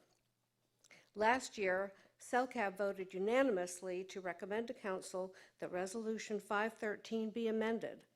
Please vote today to approve Ordinance 1910 to be made a part of the Town Land Development Code. Thank you. Thank you very much, Barbara. Council, questions? Ray, anything? I'll just move approval of the ordinance. Second. Should we say, subject to, move ordinance 19-10, subject to the schedule of uses and conditions as set forth in Exhibit A? I'll amend the motion to include that. Sam? I was just looking, isn't Exhibit A referred to in the ordinance? That's what I was looking to see. And It I didn't is. see. So I Okay, don't think good. the amendment is necessary. Okay, good. I'll remove that.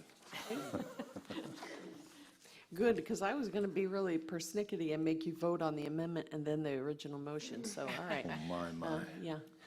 Ray, I Okay. think you need to touch your screen Oh, It moves. So, so I can so we second. have a motion and we have a second. And this is a roll call vote. So I'll ask the motioner to strike his vote. Are you yes or no, Ray? aye. He's an aye. And the seconder? Aye. Is an aye. And Joanne Champ? Aye. And Mr. Butcher? And aye. So we have a unanimous approval of the change. Thank you all very much for all the hard work you've done. Okay, we'll move on to the next item. If I can get my little thing here, which is a variance. Did you all want to take a break, or do you want to keep going?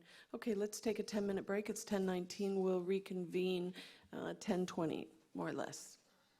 More or less.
This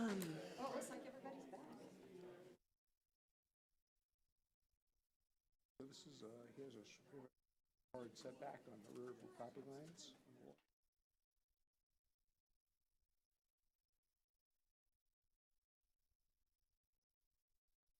Hello, everybody. We're back. It's 10:29. The next item is a variance. It's variance 201900038 for a property located at 405 Harbor Court to allow a roof over a dock and allow a dock with a roof to be closer than 10 feet to the side property line. I'm going to open the public hearing and ask the staff if they have any comments or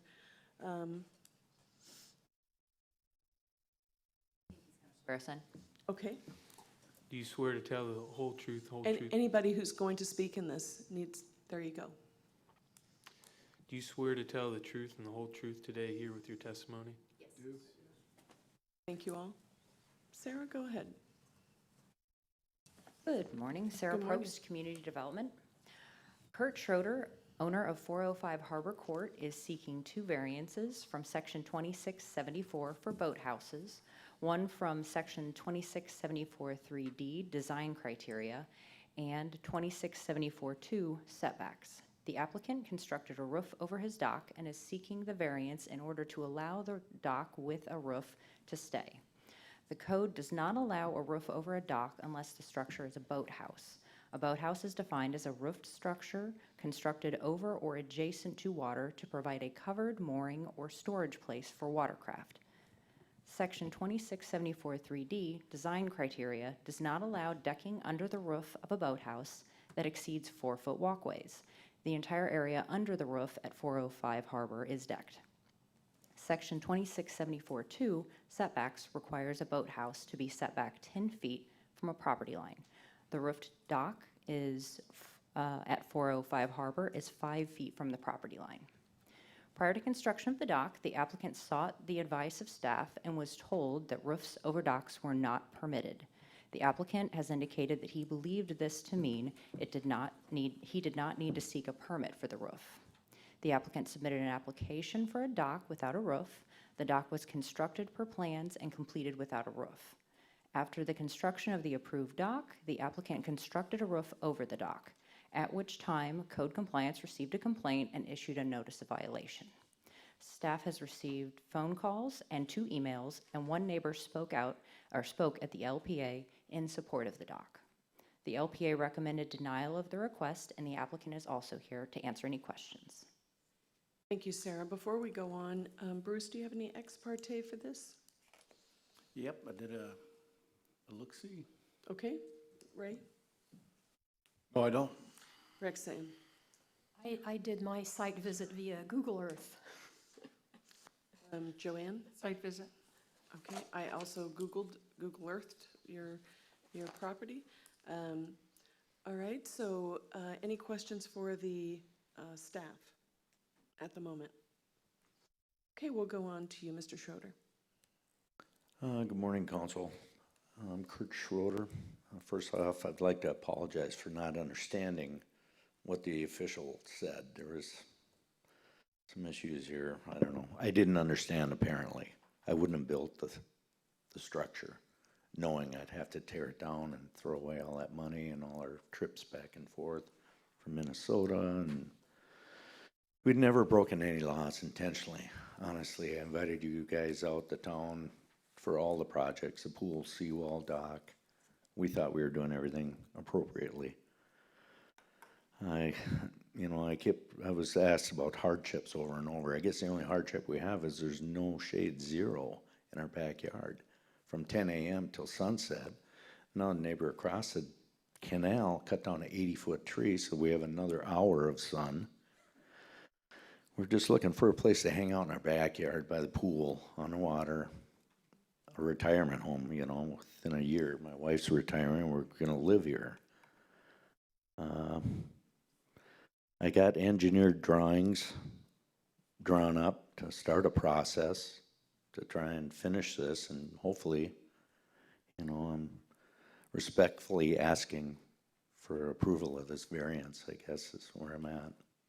That's all I have. Thanks, Mr. Schroeder. Hold on just a second. Anybody have questions for Mr. Schroeder? I do. Go ahead, Bruce. So when you had the drawings made, did it include the roof? No. Why not? It had the pillars 10 feet above the deck. I didn't think we needed it. And I would think that the contractor would have known this was illegal also. You got that right. That was going to be my next question. Did you have a contractor put the roof on? No, me and another guy did it. Oh, well then.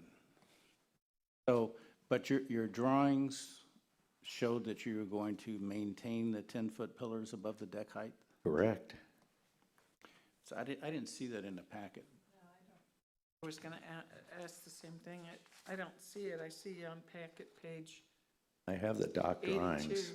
Shows them on there. I saw the pillars, I saw the piers pilings, but I didn't notice, I didn't see any elevation of them. Yeah. I don't think. Yeah, I can't think of it offhand. I have them with, if you want me to grab them. You want them, Bruce? Would you like him Yes, to go I and would, get them? yeah. Okay, Yes. well, Mr. Schroeder, oh, you have them here. Oh, okay, good. So let's just make note that Mr. Schroeder is going to present some other information.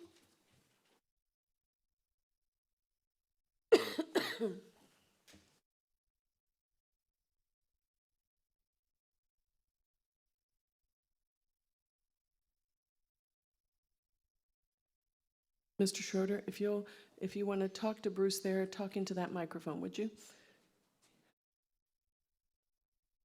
Yeah, it's indicating 8 feet above the deck. Pilings right there, yeah.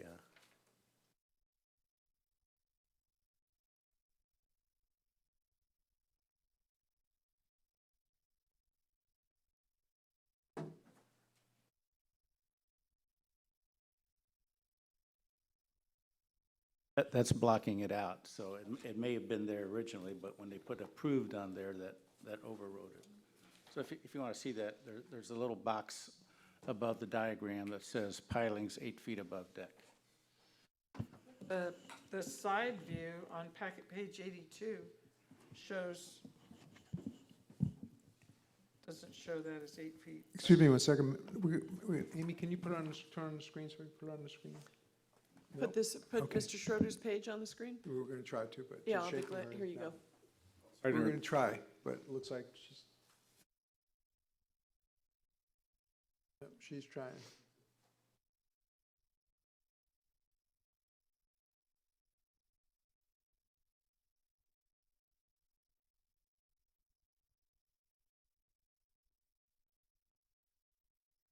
There you go.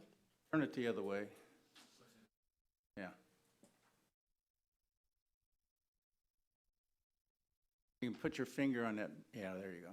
Put your finger on that little box, yeah. And read that.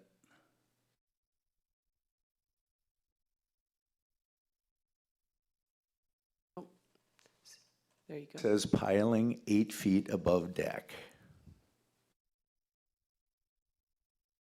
So when I see that, I wonder, why would anybody have a piling 8 feet above deck and approve it?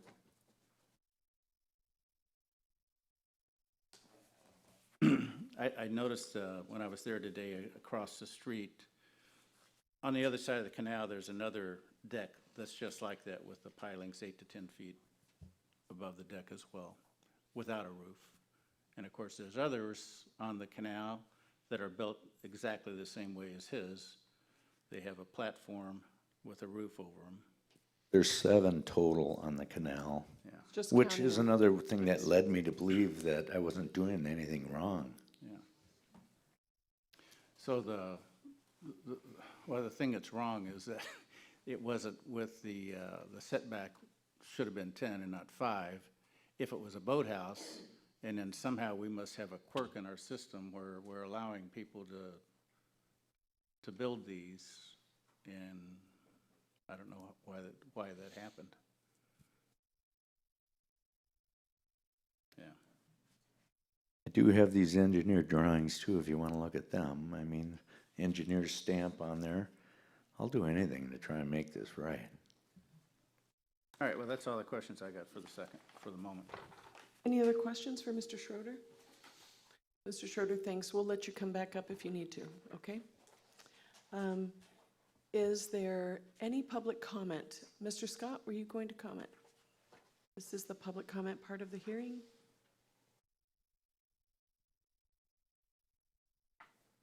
Ed Scott, 412 Harbor Court. I'd like to say, Anita, may I call you Anita? You certainly can. You're going to be the empty lot in my picture. Okay. Rexanne, you're going to be the legal roofed-over dock next door to her vacant lot. You, Mr. Murphy, will be the illegal deck that's roofed over. I have to be the Now, illegal one? it's 5. It fits you. It's 5 feet from Anita. Yours is 10 feet. But you're lucky, you own that empty lot. Your little deck with the roof over, it's legal. Now, if I remind Mr. Butcher, and I'm sorry I left you out of the little opening there, but some time ago at a council meeting, you stressed the fact that there was nothing about roof over docks, no consistency and all that. I don't know if you recall it, but I recall it. Shortly thereafter, I didn't keep a calendar, but Rexanne, for the people that own that lot, they came to the town and tried to get a permit and were told, there's nothing on it. Go ahead and build it. These people came to, I didn't push this, I don't have a dog in the fight, but they came to me because they were astounded.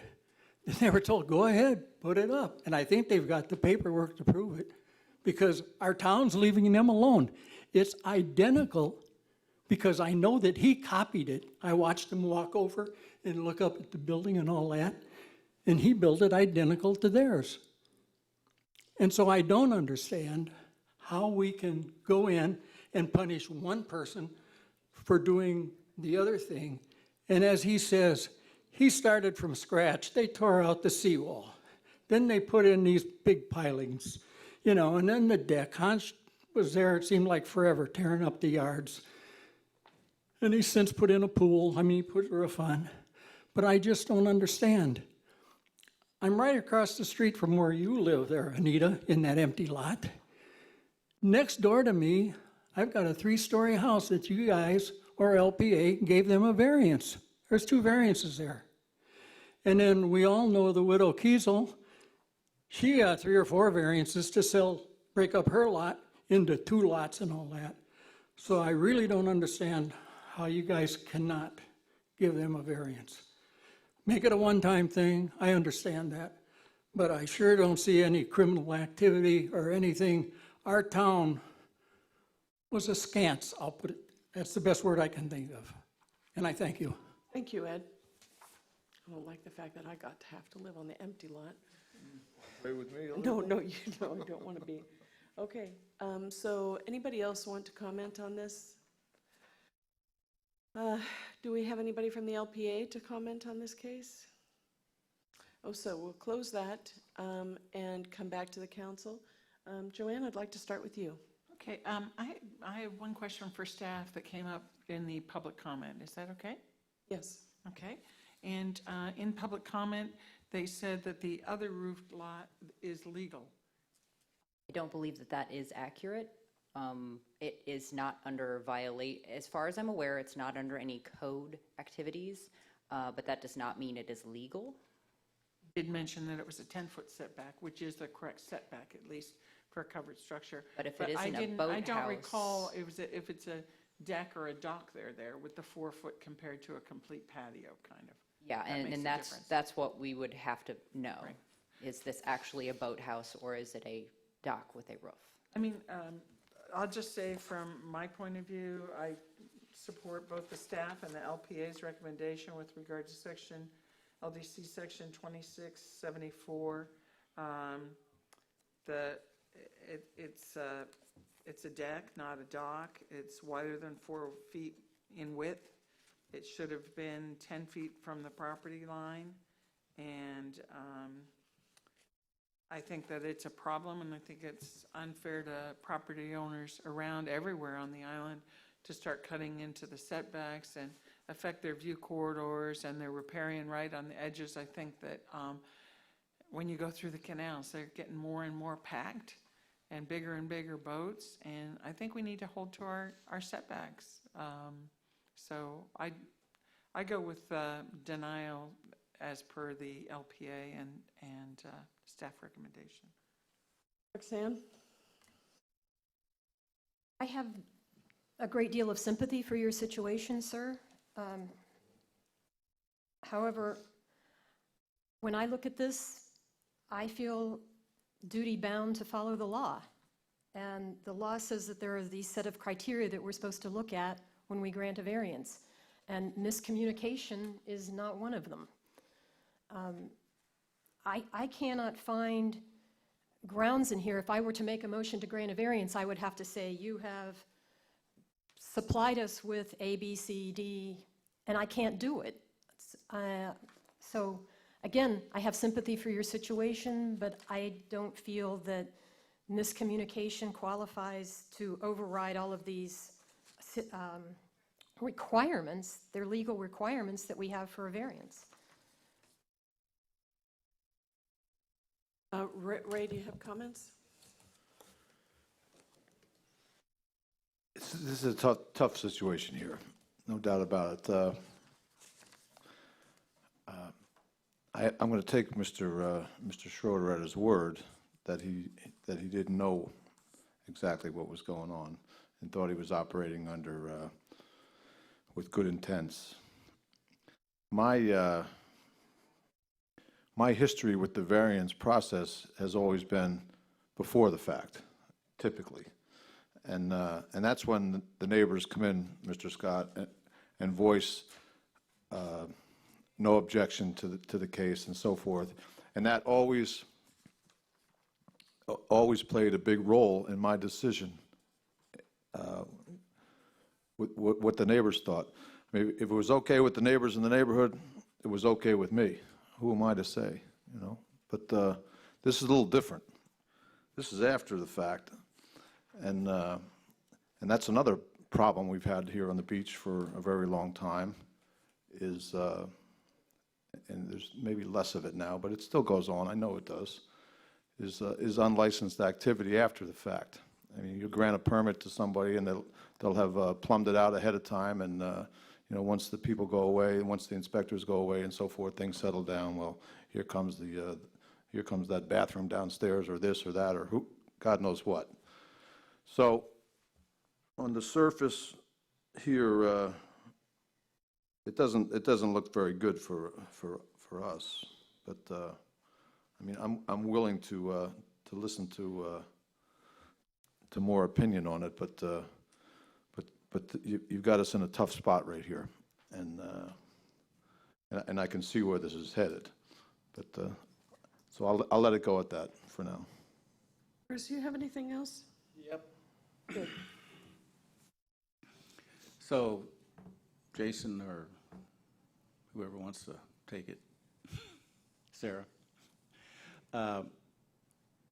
So for my complete understanding, if someone builds a dock that's 15 by 15 on a canal, they cannot, under any circumstances, have a hard roof on it. Is that correct? As our code is currently written, that is correct. If it's closed in the middle, not open for a boat, that's correct. Cover a boat, but you can't cover people. You could cover a boat with people in it, but not just the people. And I got to, and it's besides the subject, but I have to ask, why is that? What, you know, that hardly makes any sense to me. If I was going to make a guess, I would guess that a boat serves, a boathouse serves as simply storage for your boat, like a garage, but a deck becomes extended living facility. That's the sense that I could make of it, because I was reading the LPA minutes on this, and Jane questioned it. The other thing is, with regard to the setbacks, if you have a deck, then that means you have to put your boats around the outside, you know, so that's why the increased setback, if it's a deck. If it's a dock, the boat goes in the middle and you're not bothering the neighbors when you're mooring boats around the side. So I think it's all meant to have respect and courtesy to the view corridor of the neighbor and for everybody's ability to boat from their properties in the canals. But the deck, that's extended living space too, because by definition, that's what it is, right? It's where you go hang out. Or is it considered a mooring deck? It's only 4 feet, or what, 4 feet, 5 No, feet I'm wide? talking without the roof. You're allowed to put the big deck out there without a roof for living space. But if I put a roof over it, it's illegal. So that doesn't. It is possible to obtain shade by putting your table out there with an umbrella. Right. And, and one of the things I keep talking about is people keep cutting down the trees, and he says his neighbor cut down the tree. You plant trees so you have some shade in your yard. Didn't have So any yard. You Exactly. So what if you took the hard roof off and you put those canvas screens that go across the top? Is that considered a roof? Now, that's my question, because the LPA brought that up too. It's my understanding that any structure that you put over the top needs to meet the building code.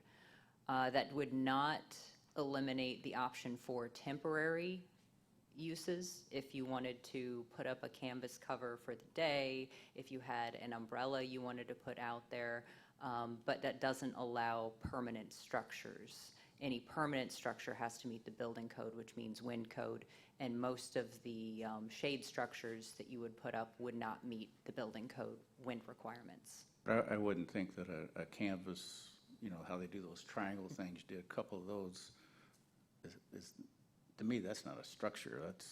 I would consider that a temporary covering. I wouldn't think that that would be permanent. It's not something that would require a building permit, certainly.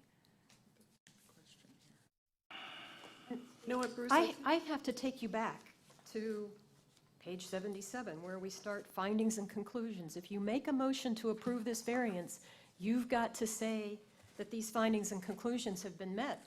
And there's nothing in here that meets them. I'm going to talk to you two, because I think these two are out, but I think that we could approve this by identifying this as a glitch, because to me it is a glitch. If you're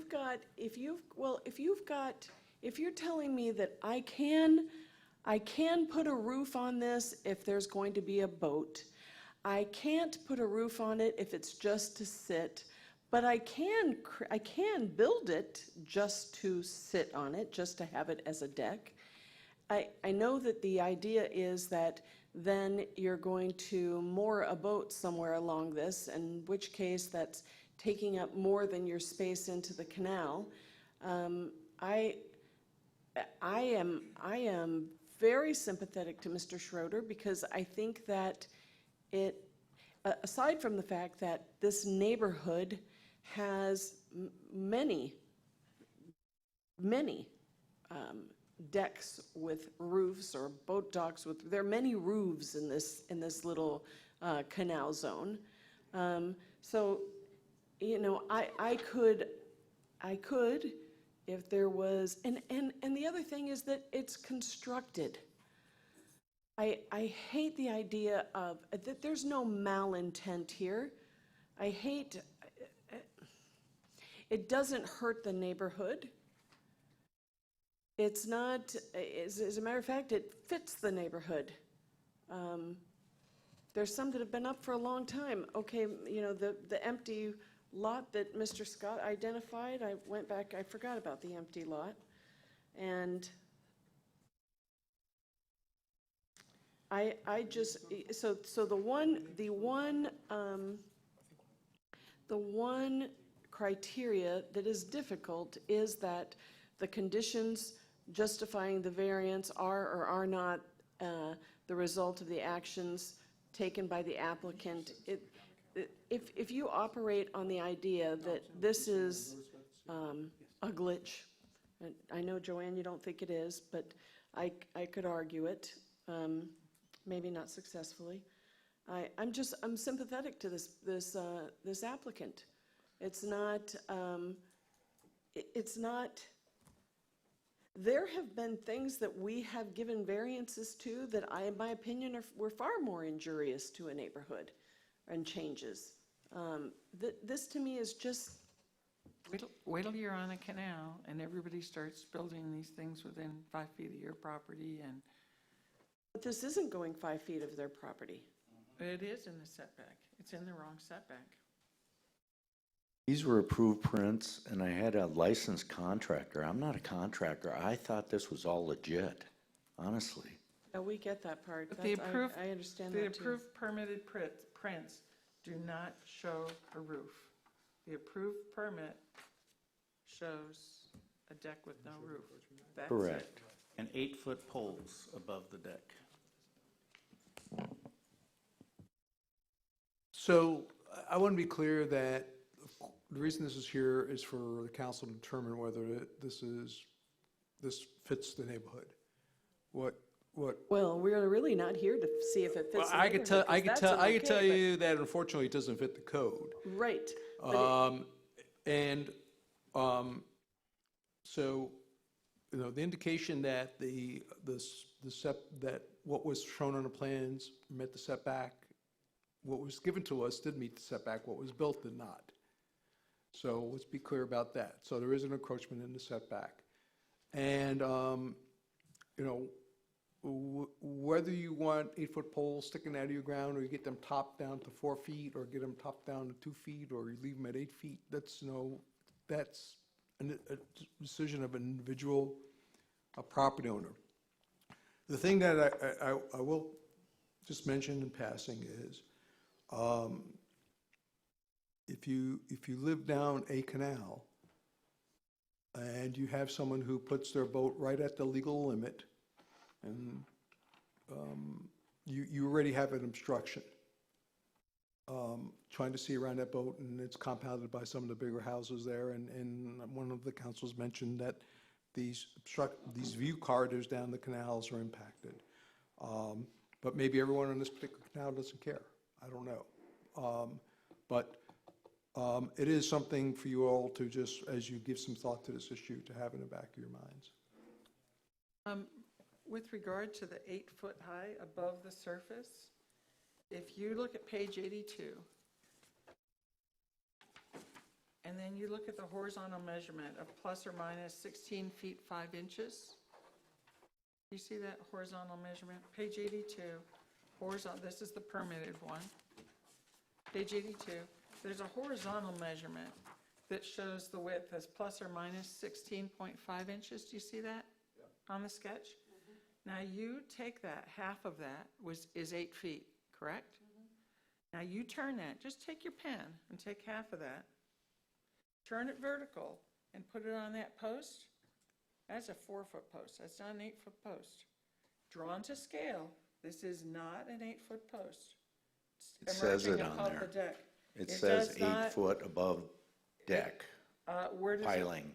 It does not say that on page 82, on the side view of Exhibit C dock plan from permit.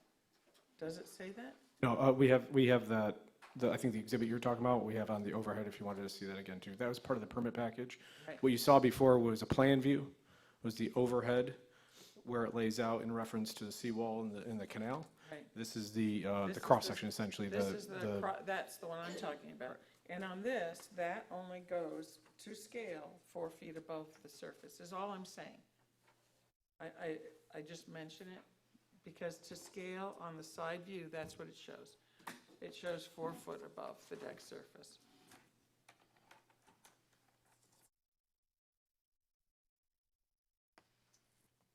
Not to belabor the point, but I think Roger had hit the nail on the head with a discussion about view sheds and visibility.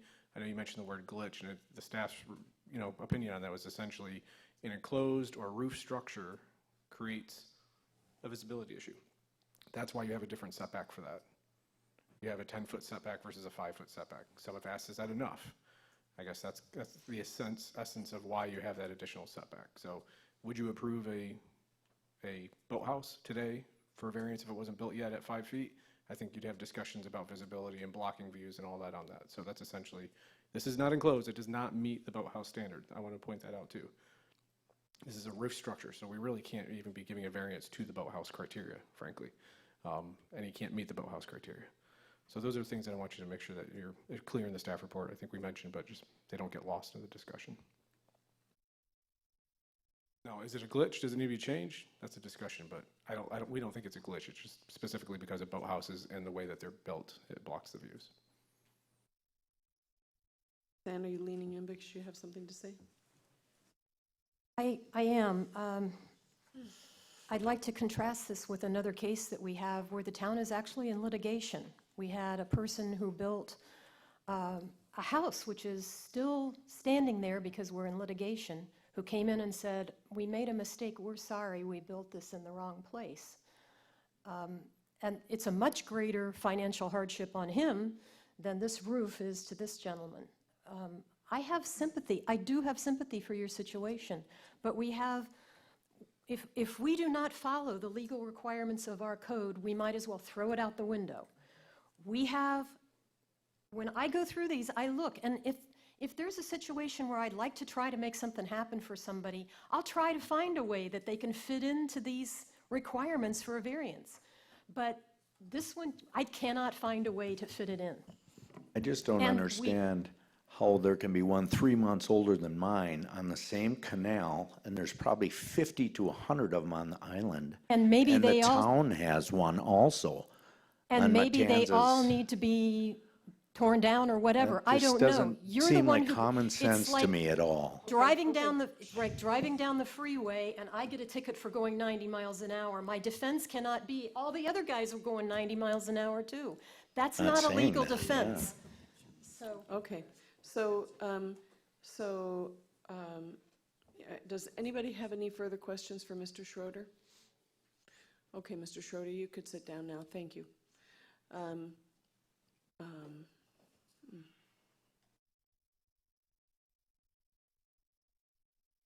Jason, do we have to, if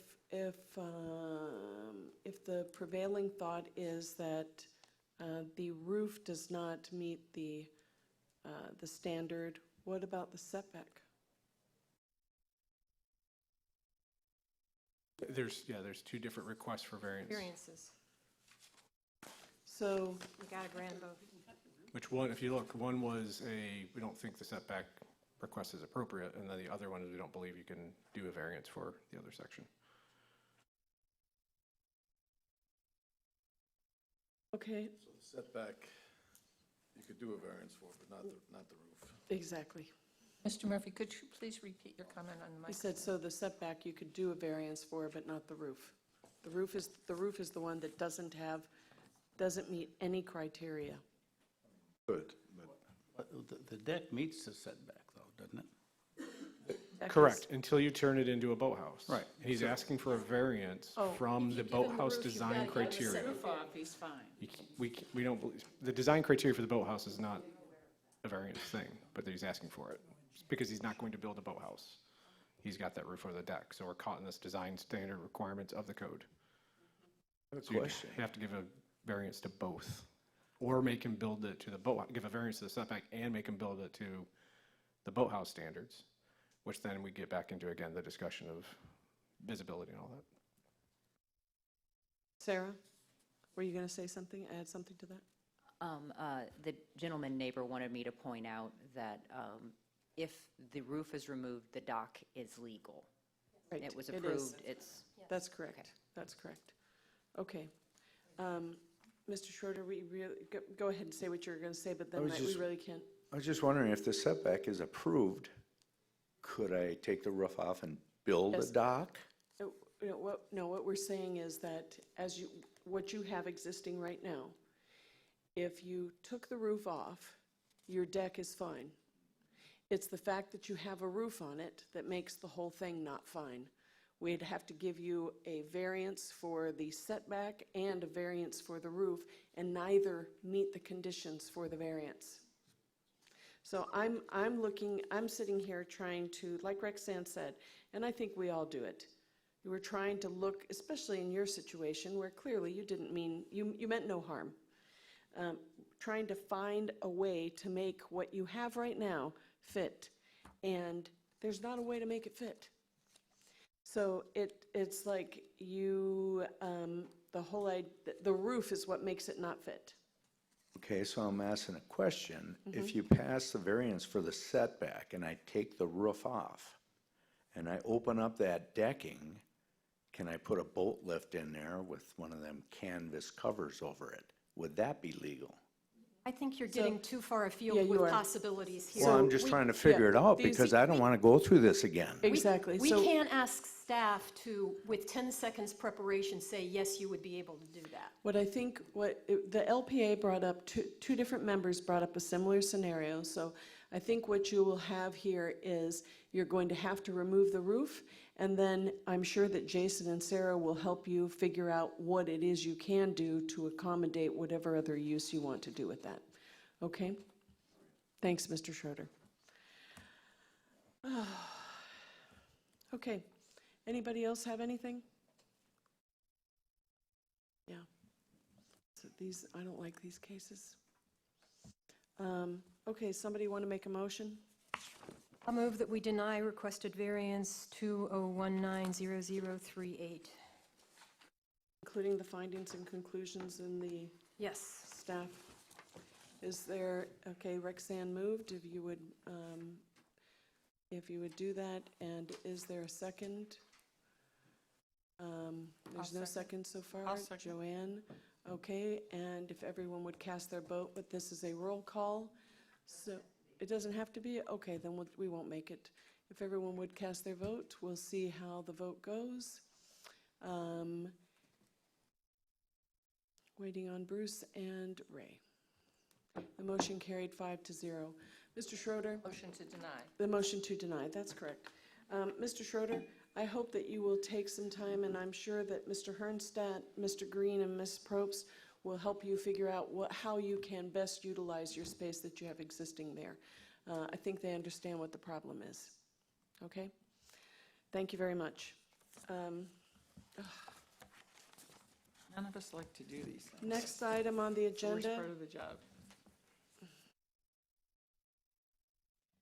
The next item on the agenda is to set a second and final hearing date of September 23rd, 2019 at 9 a.m. for the following ordinance.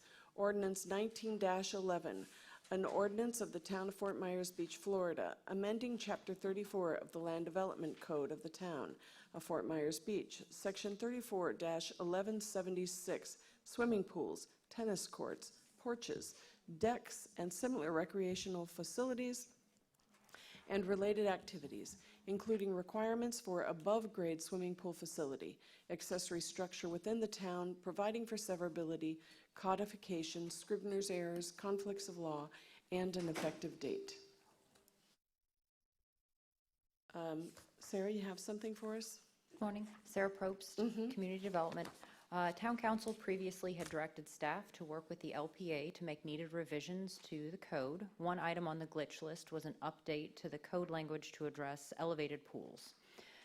The intent of this section is to ensure that pools more than 4 feet above grade meet the principal structure setbacks.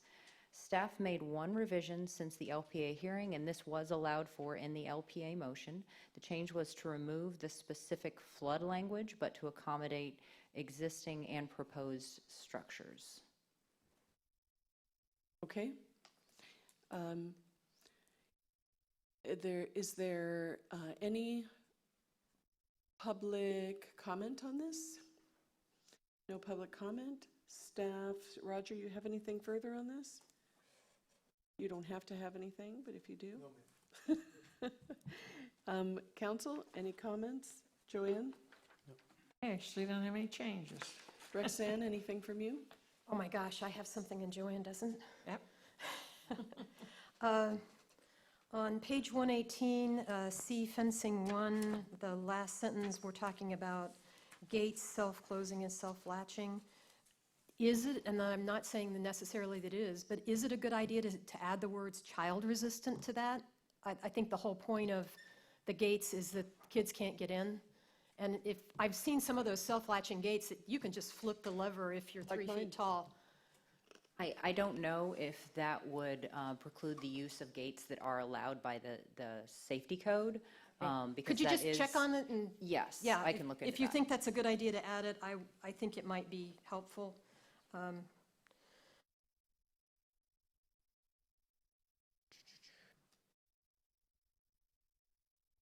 Is the part about fencing and closing tennis courts 12 feet in height new, or have we always had 12 feet in height? Not exceeding 12 feet in height? That's existing. That's existing. Yes. This all looked, okay. Right under that section, under lighting, I'd like to add shielded from the beach to that, so that we're incorporating our turtle rules everywhere we mention lights, so that if someone's not reading the turtle rules, but they're doing a pool, that they know that if they put lights around their pool or their tennis court or whatever, the lights should also be shielded from the beach. It says from adjacent properties and streets.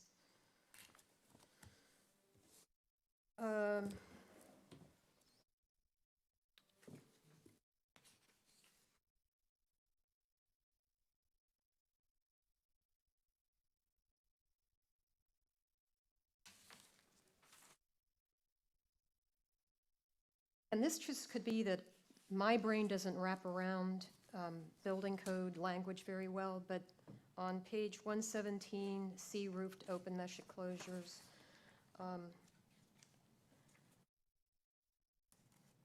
Language, to me, just doesn't seem clear when I read it, and that could just be me.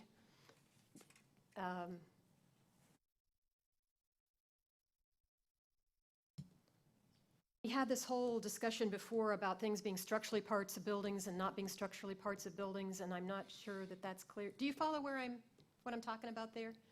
That Which maybe letter? that could be clarified more? I'm sorry, which letter or We're letters? talking about page 117, that whole section C. Okay. There was a lot of controversy before about being attached and not being attached, and what did that really mean? And this, to me, really doesn't clarify it any more than what we had. Okay, we'll Am take I- a look at that and see if there's any improvements we can Yeah, recommend for second I reading. don't necessarily have, no, I'm not good at writing building code, so I don't know exactly what to suggest to you. I just know that when I try to read it, that it doesn't give me the feeling that I really understand it. And that's all I have. Ray, anything?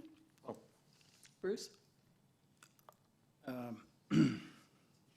Can someone just explain, and I guess this is the current code without a change, but I'm just curious about a solid roof over a screen enclosure shall be constructed as a flat roof with a pitch no greater than the minimum for running off rain.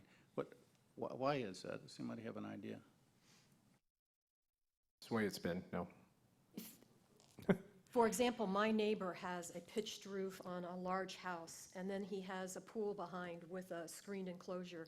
If he put a pitched roof on top of that, it would make the place look even more monstrous than it already does.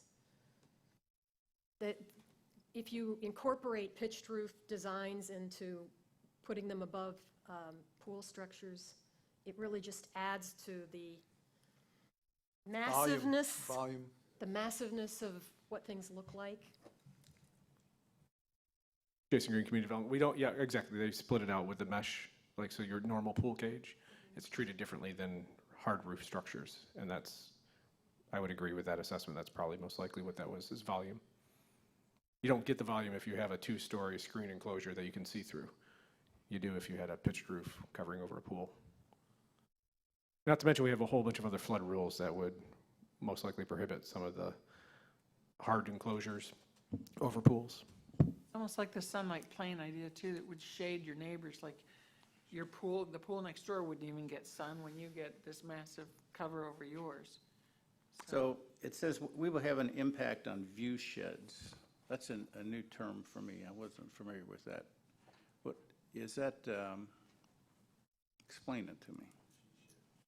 So that's, if you're looking out into your backyard, say if you're on the water, it's going to limit basically the angle that you can see. So if somebody has a very tall structure in their rear yard, that's going to completely block your view as opposed to an at-grade pool, which can go further into the yard without having an impact on what you can see.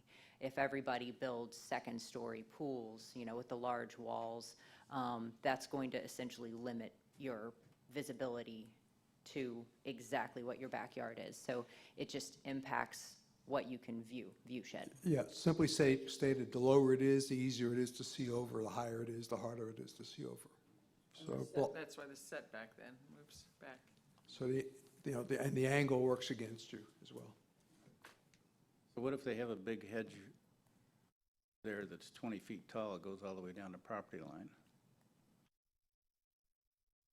That's something that we haven't gotten involved in because we currently don't have any regulations against landscaping that I'm aware of.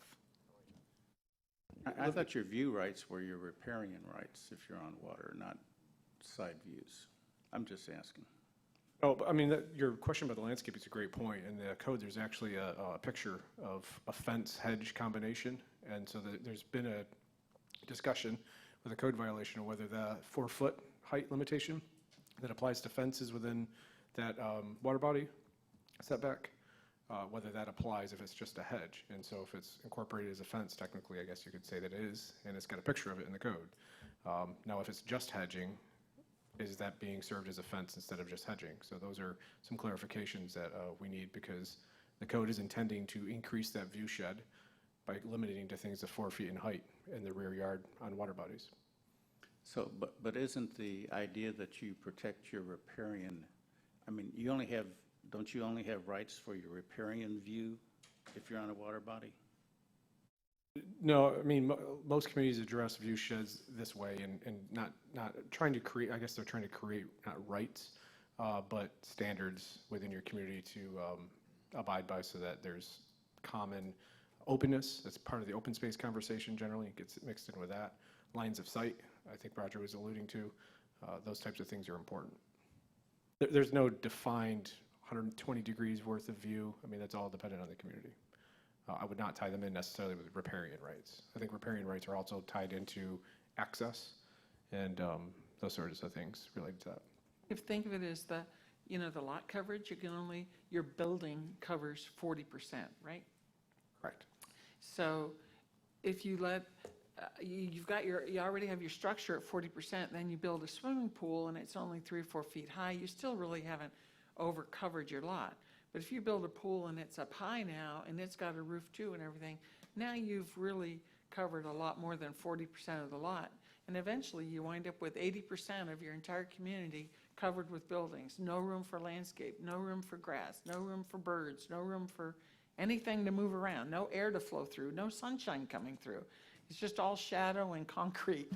So it's a way of controlling how massive structures come within a community. And I found one note that I missed before.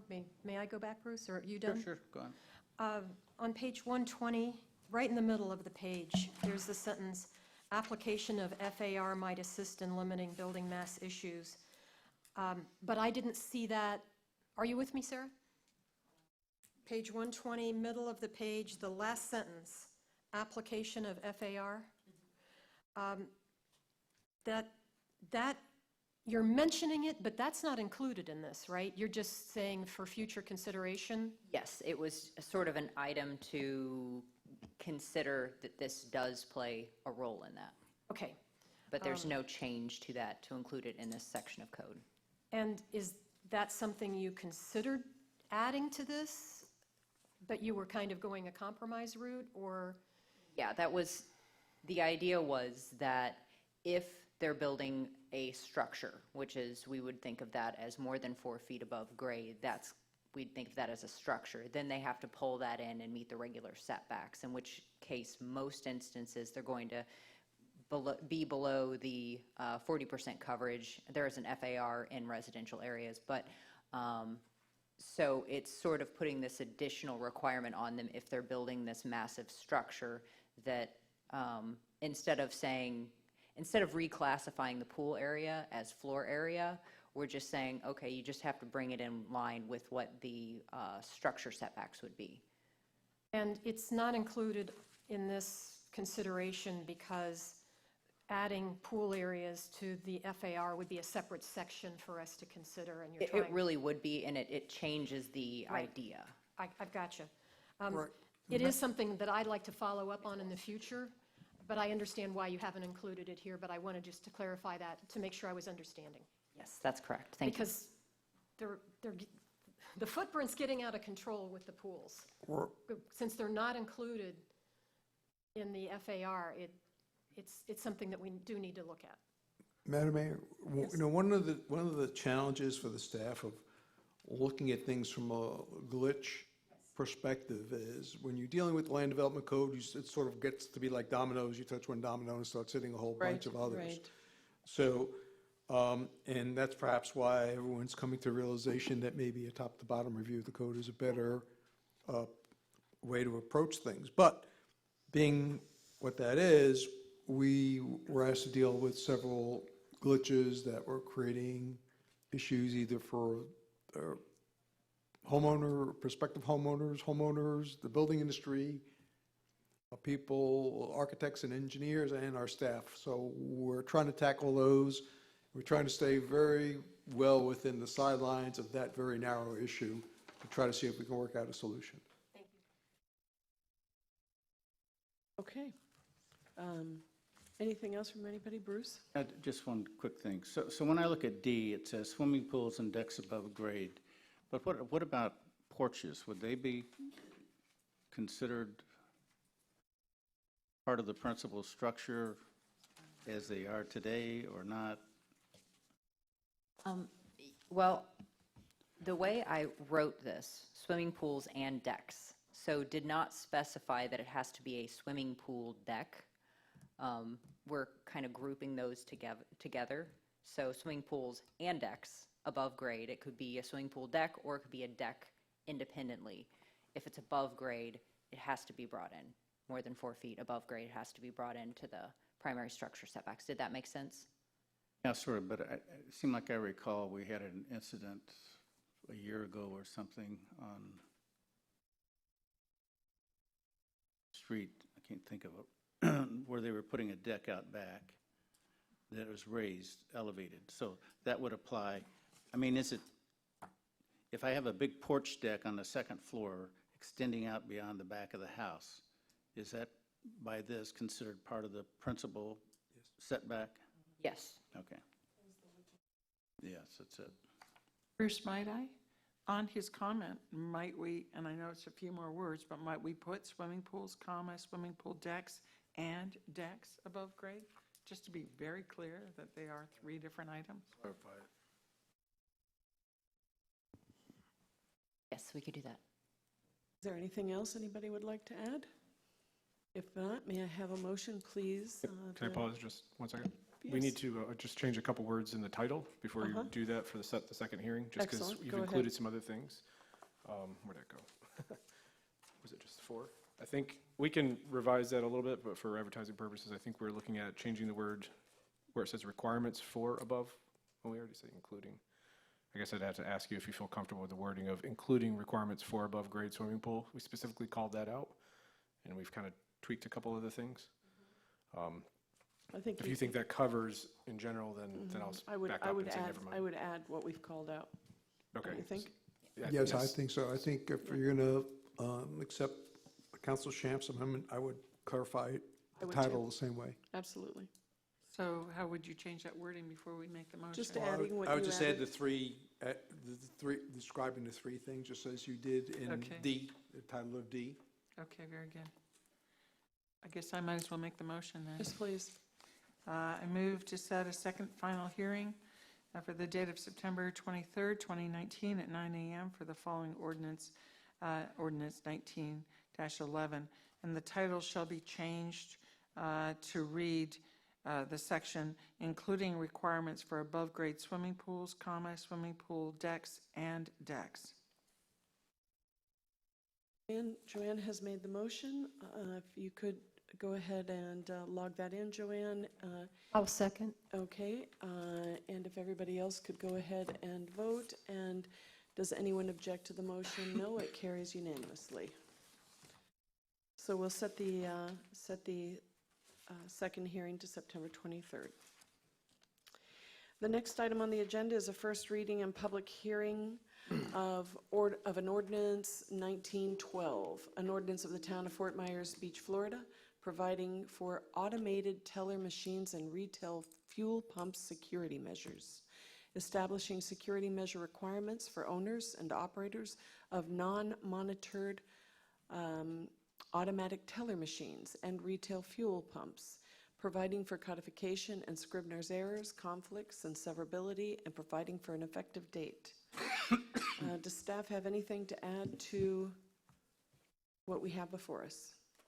Madam Mayor, just to refresh everyone's memory, Lee County went forward and with an ordinance of this nature and did not include the incorporated areas in the ordinance, which prompted the council to ask staff to review. When we reviewed it, we realized that, well, you know, if you're putting your credit card or debit card in a gas pump or another device just like it, they both, you know, have similar risks if they're not being monitored. So we included a little bit wider range of devices.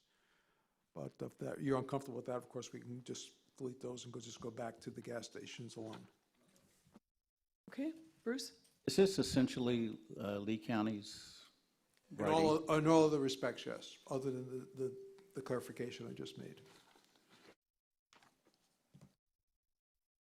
Didn't someone say once, when you were talking about ATMs, that if it had a camera, you weren't going to ask for that? I think the term that the attorney used in the language was monitored versus unmonitored, meaning under camera or not. I'm not sure why that makes a difference. Unless someone's watching the camera, somebody comes and Exactly. puts a skimmer on, unless somebody's seen that film. Well, I think the thought pattern was that if it's being recorded and who's using that machine, it's on the camera, it's being observed, so then, you know, if someone's gonna put a skimmer on, you're gonna see that activity. The camera would capture that. That was the thought. Camera is a deterrent from somebody doing putting a that, skimmer most on likely. a particular device. Yeah. Versus one that has no camera system at all. Anybody can walk up to it anytime. It's accessible. I'm not that Those are a lot familiar more with susceptible. ATMs. Are there ATMs that do not have cameras? Bank ones typically do. I don't know about the sort of the standalone ones you see in convenience stores, whether they do or not.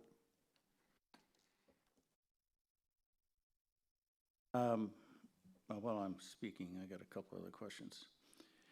I get confused about this owner and operator, or owner or operator, because like a 7-Eleven, the operator of the 7-Eleven doesn't usually own the land, I don't believe. Right, so most of our codes, we have tried to make it so that we can get to the sort of the property owner at the end of the day, because that's who we typically have, you know, the best rights to deal with. And then usually get that person to try to, if their tenant won't conform, to deal with their tenant or operator, whoever that person might be, a user. Okay, so in packet page 130A, it says every owner or operator. Then you go to packet page 131, under 3, the second paragraph, it says owners and operators. I guess I don't understand. Yeah, why it's I could one talk with way Mr. or- Herron, and we can just put a definition so it sort of encompasses that. You know, if it's not already clear, we can do it via definition, so that way I it'll just don't capture. understand why one is an or and one's an and. That was my question. And then in 3, it says, a device or system that records and maintains for a period of no less than 120 days a digital copy of all the ATM or fuel pump transactions. Does anybody have a clue why that would be? It's not the transactions, it's the users, it's the person approaching. So the that's the idea film- is that's that the if it's under video. camera, it's a deterrent from someone to try to touch it. Okay. It's not the individual person who's going there to make a withdrawal or deposit. It's to capture, have a record of the person who might be trying to attach a skimmer. Okay, so that's a video recording. When I read it, it just sounded like to me, it says Murphy bought $18.28 worth of gas. That's what I thought that meant. Yeah, I thought it should read something more like a camera device or system that visually records and maintains. But, I mean, I don't know what legal wording would really be, but I agree. I agree with that it should be. I'm sure Mr. Herron will capture your clarifying thoughts when he brings it back for second reading. Anybody have anything else on this? And if not? Yes. Okay, go ahead, Roxanne. Letter E, middle of page 131, enforced by towns, code enforcement staff. Do we need to say that this includes base? Don't we cross-train those guys? So. Yes, I don't think we need to say either. It should just, my preference would be for the town manager or his designees, and that could be. Yeah, I would anybody. say make it more general, any enforcement staff of the town of Fort Myers Beach or something like that, rather than saying code enforcement staff. And I had the same things marked that Bruce did.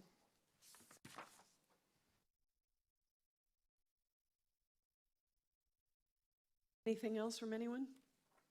If not, would somebody like to make a motion to move this to a second hearing?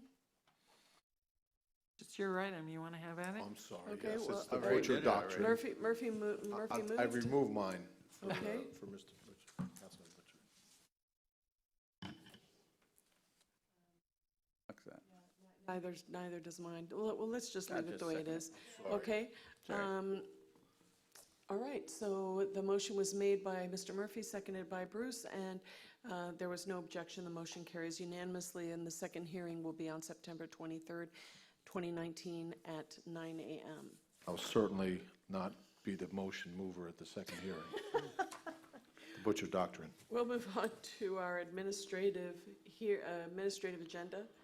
And the first item there is a special event permit application for Roar Offshore.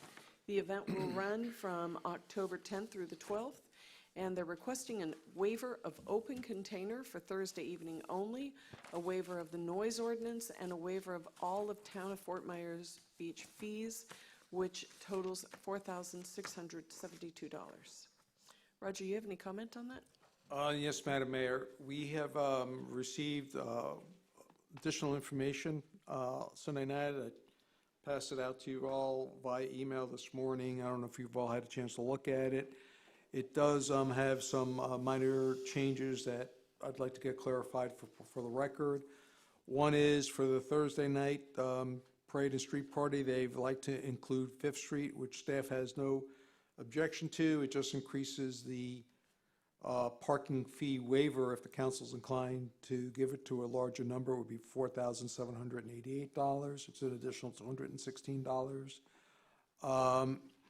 Want to make it clear that, and we welcome you all back for many more years, we hope, after having a successful event in 2019, but every year requires a separate application because we need to review it at each time. I'd like to make it clear that, that the event holder, their sponsors, et cetera, will not be erecting any structures on the beach.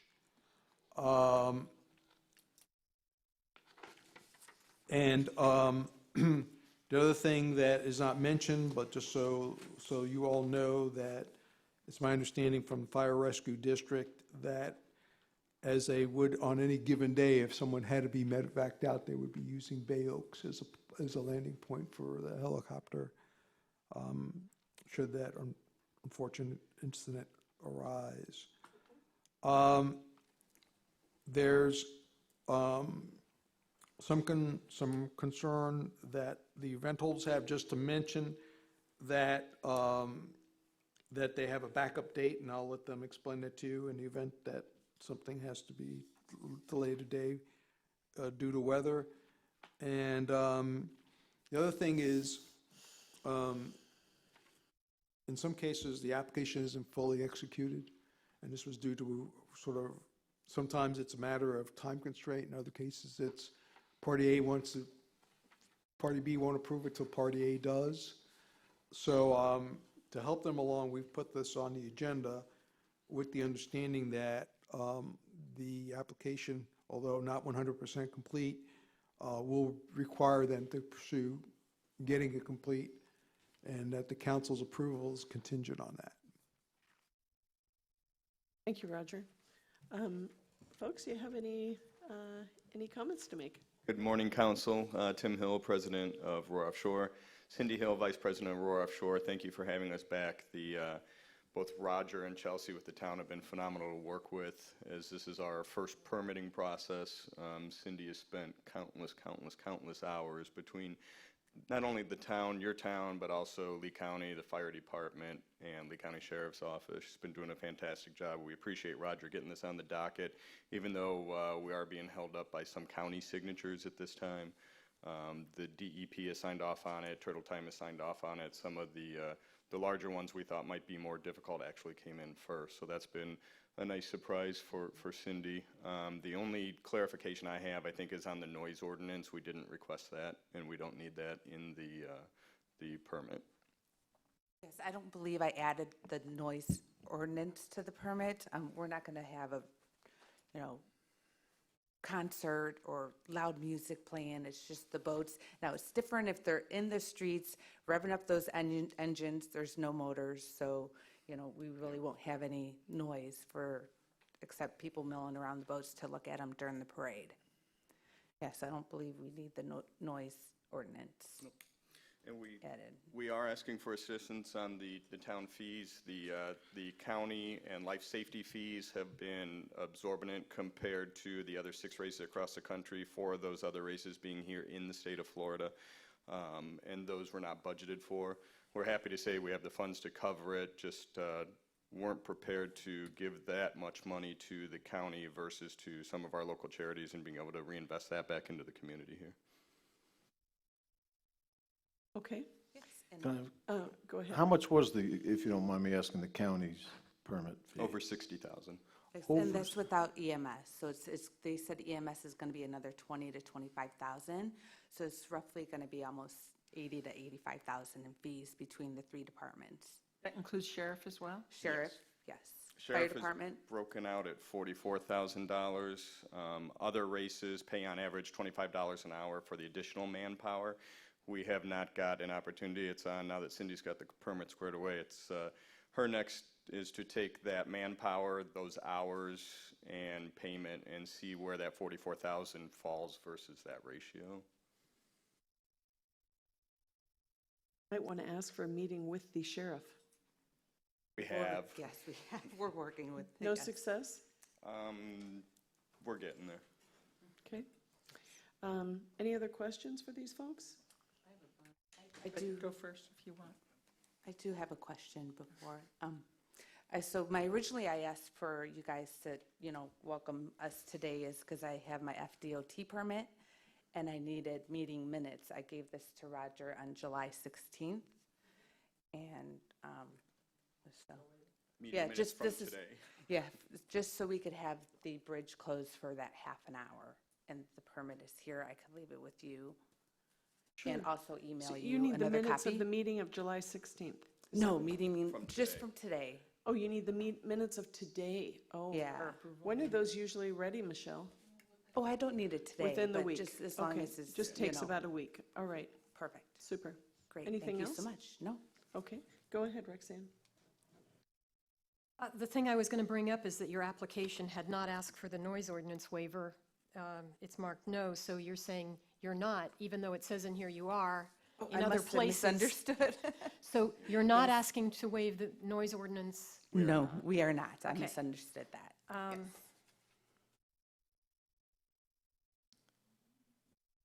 guess my question for staff would be, the noise of the boats doesn't violate our noise ordinance? Don't they need it? Well, we've tried to that's the first event, and we weren't really exactly sure of things such as that. We wanted to sort of err on the side of caution, which is one of the reasons why we included it. But how that noise the noise of the boats will travel, and I don't know, I'm not an expert in that field, I'll leave it to them to say it won't. Remember, our special event is really the issue of the parade and street event on Thursday night. We're closing the bridge, we're closing our streets, and that's that. The other events are on the water, which are, boats running up and down on Saturday or Sunday, we have nothing to do with technically. Drawing the crowd, of course, makes it an event, and making sure all the public safety and from both the police and fire rescue standpoints are in place. But it's not a landside event. So it's challenging in how much regulation we put on them versus we don't. It was merely a question. Okay. And Rexane, we can answer that for you. The sound from the boats as they're running on the race course would be the same as our personal power boat. When you're at the beach, sometimes at an outdoor establishment, you'll hear a slight roar and then you'll see the boat go by. That will be the extent of the noise. Flight roar. It's going to be a It's going to be noisy. Yes. It's Um, gonna be noisy. I'll tell you, it's So a lot, I'm sorry. I was just saying, if we needed to include it, but Roger seems to indicate I'm that we gonna don't. rely on them. Okay. I guess it's a We'll short take answer. And I your guess suggestion. the other thing I would say is that I feel that the town of Fort Myers Beach is, of all of the people you're interacting with, least able to afford to waive the fees. We're tiny. This is a greater part of our budget than it is theirs. So I'm not inclined to waive the fees. I'm sorry that others are not treating you well, but it's a much smaller portion of their budget than this is of ours. So Absolutely, and I would just wanted to take into consideration, that time of year. I'm not sure if you have that many spots for that day, and to take in consideration, all those spots are going to be full that whole week in a time when it's normally, slower. That's an interesting comment. I want to ask Doug if Doug's usually listening back there. I'd like to know what our fees usually are from October 10th through the 12th, if he can hear me back there. Chelsea, I know he'll be able to just go crink, and he gave me something the other day. I'm just curious about that. But while we're looking at that, since Rexane brought that up, Bruce, do you want to ask a question? I know Joe Yeah, Williams. I was going to jump in on that parking thing because obviously we're not utilizing 100% of those parking spaces over that period of time, and it's just crazy. Let's see what Doug tells us. But anyhow, all right. The other thing is FDOT. You talked to FDOT about the bridge, but not about doing the dedicated traffic lanes, is that correct? We are working with them. They originally denied the request for the center lane coming to Fort Myers Beach. We are reapproaching that as we speak. Okay, so I was talking to some people because I had heard that the sheriff department had denied the use of the dedicated lane. And in my research, I found that FDOT was the one that was denying it, so I was told. Then I made a plea to some of the people in the county that if FDOT approves it, then Lee County please step up and work with you guys to get the dedicated lane. Because if you don't have a dedicated lane coming onto the beach with those trolleys from the beach park and ride, it's going to be a mess. It is, and that's one of our biggest fears is for us to get a black eye on this event the first year because people didn't heed our media of don't drive to the beach. We've secured a lot of remote parking and shuttles, but if those shuttles aren't able to get through the traffic either, that's our fear. Right, so I would like the town to send a letter or make some note to Lee County and FDOT that we support the dedicated lane. The fire department has written a letter saying that they support the dedicated lane and they think it's a valuable idea for this event so that they can get emergency vehicles down to the beach if they need to off of St. Carlos. And so they're fully behind it. And I think it's just really important. If we want to try to make mass transit work, you got to help it. I agree, Bruce. So I'd like us to send a note to the county and FDOT and support. Actually, if she's going to have a transcript of today for other purposes, she'll have our request within that transcript, that she'll be able to provide them the actual transcript, that we all agree about that. I think also, though, sending a letter, but who specifically are we sending a letter to? The Board of County Commissioners? LEDOT? Well, I guess you, I tell you, I'm going to ask Roger to answer that, maybe the county commissioners and the county manager. My contact for FDOT is, her name is Selena Carroll. Sure. She's the one I've been dealing with for FDOT. You think she's the right one about the dedicated lane? I could send her an email and ask her thoughts and opinions and ask her the correct way to, direction to go. The regional guy is called LC or LK, I can't think of his name. LK. LK. I think if we're sending a letter, we can copy a bunch of people. So, we can have a longer list of carbon copies than the letter itself if necessary. Let's do that. Let's do that today. Thank you for sharing your vision on that. Yes, great. It's important. It is. Anything else, Bruce?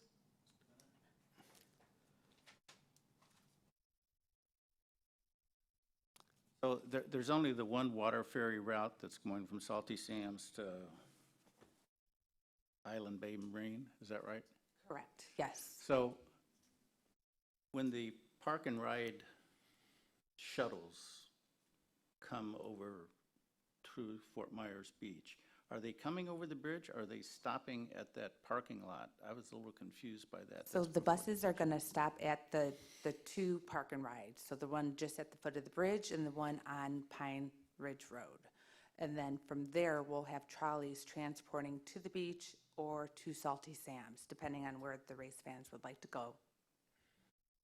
So the actual shuttle buses will not come on to Fort Myers Beach. It's just that congestion and traffic is just not reasonable to have them. Here, it may be too late in the game, but here was another thought that if you had a water taxi going from, say, Diversified to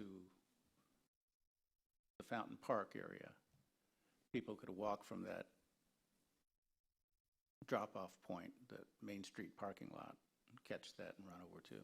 We did have discussion about not only having the ferry that we've got over to the pits off of the beach or to Salty Sam's to alleviate that traffic going back over the bridge, but also thought about, just as you said, maybe having multiple stops. So having one that just runs straight to the pits, but then also having one that does 3 or 4 stops at different participating restaurants and sponsors. So we are still looking into that as well. All right, jump on that. Have you guys talked to the people out at Tarpon Point that were actually looking at doing a ferry from Tarpon Point here? Very little in the beginning stages. We haven't of recently, because that was an idea for us to be able to get people from Sanibel over here without the traffic as well. So in working with the Sanibel Chamber of Commerce and looking for a spot for them to get off the island but not have to drive over to this area. So that is something that we were pursuing, but it hasn't gone anywhere as of yet. Okay. Anything else, Bruce? Ray? Question, how come you're not using the traditional parade route for the boats, coming down the boulevard from the school and down, instead of coming over the bridge? Actually, that was Fort Myers Beach Fire Department. And also and myself as well, I wanted everyone on the beach to really benefit from this race. So Saturday, all that Estero Boulevard, everyone's going to benefit the hotels, the shops, because No, that's no, where no, the. no, no, the parade route. Right, just for so the- if we did the parade route on that same Estero Boulevard, then the same companies are going to benefit, because then they'll have it Thursday and Friday. So we want to do the parade route now on Old Times Square and Old San Carlos, just so that, part of town could benefit with the crowds, and then Estero Boulevard will Well, benefit They would still Saturday. benefit, if you started it at the school and went down the boulevard and then went down Crescent Street and pulled the boats up into Old San Carlos, where you're planning on finishing, right? Which is actually what that was after our last meeting with you guys. That's what we proposed as our street party, and the fire department did turn it down. And I think it was due to construction in that area, getting, 30 to 40 race teams, to turn and stage and block off. They'd have to be on the public, What streets. construction? What construction? Construction's past there now. It's all done. That was before. I'm I just, mean, we I'm talked just, with them. I'm throwing months that out ago. because you wouldn't Yeah. have to fool with FDOT with the bridge, that you would eliminate all of that. And, Our other concern, or maybe it was fire departments at the time, was having two of those boats being able to pass. Or you're saying stage down there and just go one direction? yeah, Okay. It's like the Shrimp Festival. yeah. I mean, that's the way it was done years ago when we had the Yeah. boat races. It started at the school, just like all the other parades, went down the boulevard, everybody came out, lined the boulevard. It was fun. You know about how many boats there were? Oh, gosh. 20, 30? I was going to say 30. At 60. Oh, Or a you have lot. 60. Well, we can't fit 60. We've got 60 to 80 boats. We're going to have to do a lottery for the parade. Unfortunately, not Yeah, everybody will be well, able to so participate. you come up with a number and bring them down the boulevard. I mean, everybody lines up, I love everybody the has a great idea of time. I loved it. going. But that's think a about the parade. Shrimp Festival parade. There's 100 things that are in there, more that are in the Shrimp Festival parade. that'll give It's just, people a it's a chance to- proven town commodity to organize there and walk down the boulevard. Not too late for us to readdress that with the fire department, maybe in conjunction with having some boats come on their own over to the old San Carlos Sure. entertainment area and just be staged, not in the parade, so to speak, depending on what the fire department feels we can go one direction down Estero. Yeah, and the boats love that the aren't idea. going to be staged can just go zoop over the bridge. Exactly. We don't have to close the bridge. Correct. You don't have to close the like that. bridge. Anything else, Mert? Noise, just for Rexanne, for your benefit. The noise, as my recollection of those boats, they're offshore, they're offshore, and they do roar by, offshore. But it's much less offensive than the Harley Davidsons that are riding down the boulevard that don't have their bafflers on. Yeah, well, I know, but they're much, I mean, you would hear the motorcycles a lot more than you would these boats. That's And my my recollection. question was not because of my personal No, no, feelings. no. But I wanted to clarify that if they weren't asking for it, I wanted to make sure that, No. that they weren't going to be violating the noise ordinance, because if they were, I wanted to include it for Exactly. certain hours. No, I get it, but I'm just basing that on my recollection of what the boat sounded like offshore. But let's make no mistake, it's loud. Okay. Rex, Joanne? So first of all, I'm really excited about this. So anything I talk now, don't interpret it as I'm not excited about this, okay? You mentioned that oh boy, I know. You mentioned that you're expecting 70,000 plus spectators.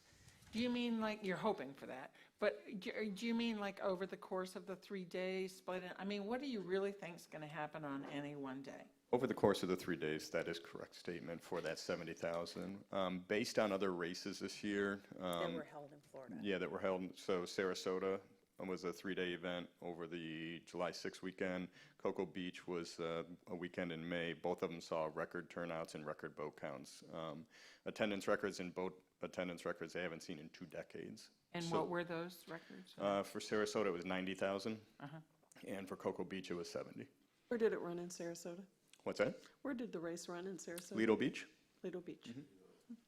So, that's a lot of people. And so I'm worried, now I'm looking at it this a different way. You're looking at the boat logistics, and it's pretty impressive what it takes to put this together, by the way. Wow, okay. There's more added to it since then. Yeah, I was worried about the sheriff and who was paying for the sheriff. That's been clarified. You took that off the table. Here's what I'm worried about now. You say they're going to basically be on the beachfront from Lynn Hall Park to Junkanoo. And I looked up online for special events, how many porta potties you need for 10,000 people, 20,000 people. And you've put 8 porta potties at Lynn Hall. And I'm just telling you, we don't have facilities down the beach to support 23,000 people lined up down the beach from Junkanoo to whatever.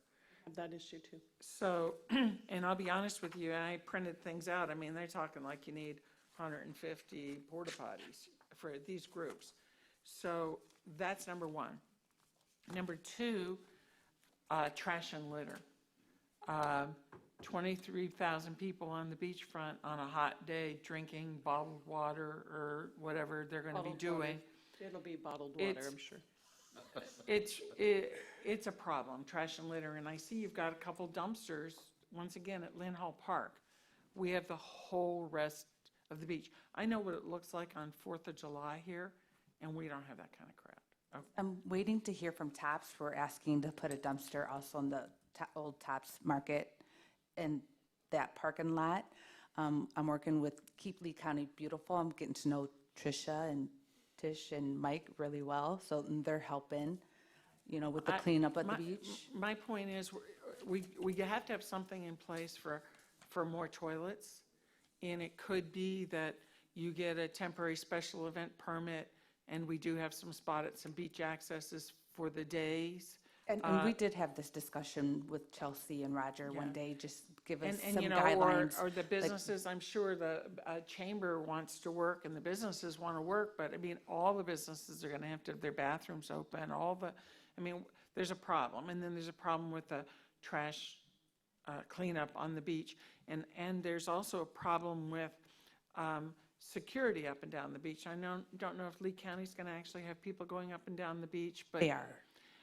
I mean, our town staff is going to have to help clear trash. I'm just saying that you're asking for us to not only waive the parking fees, which contribute to our general fund, which supports all the infrastructure, all the owners on the island, so you can have these events. We keep the doors open in the town. But also, there's no way that we're not going to have to use our town employees to clean trash and to patrol. They're the ones that know our ordinances. In all honesty, you talk about lining the beach, but the beach is actually a lot privately owned.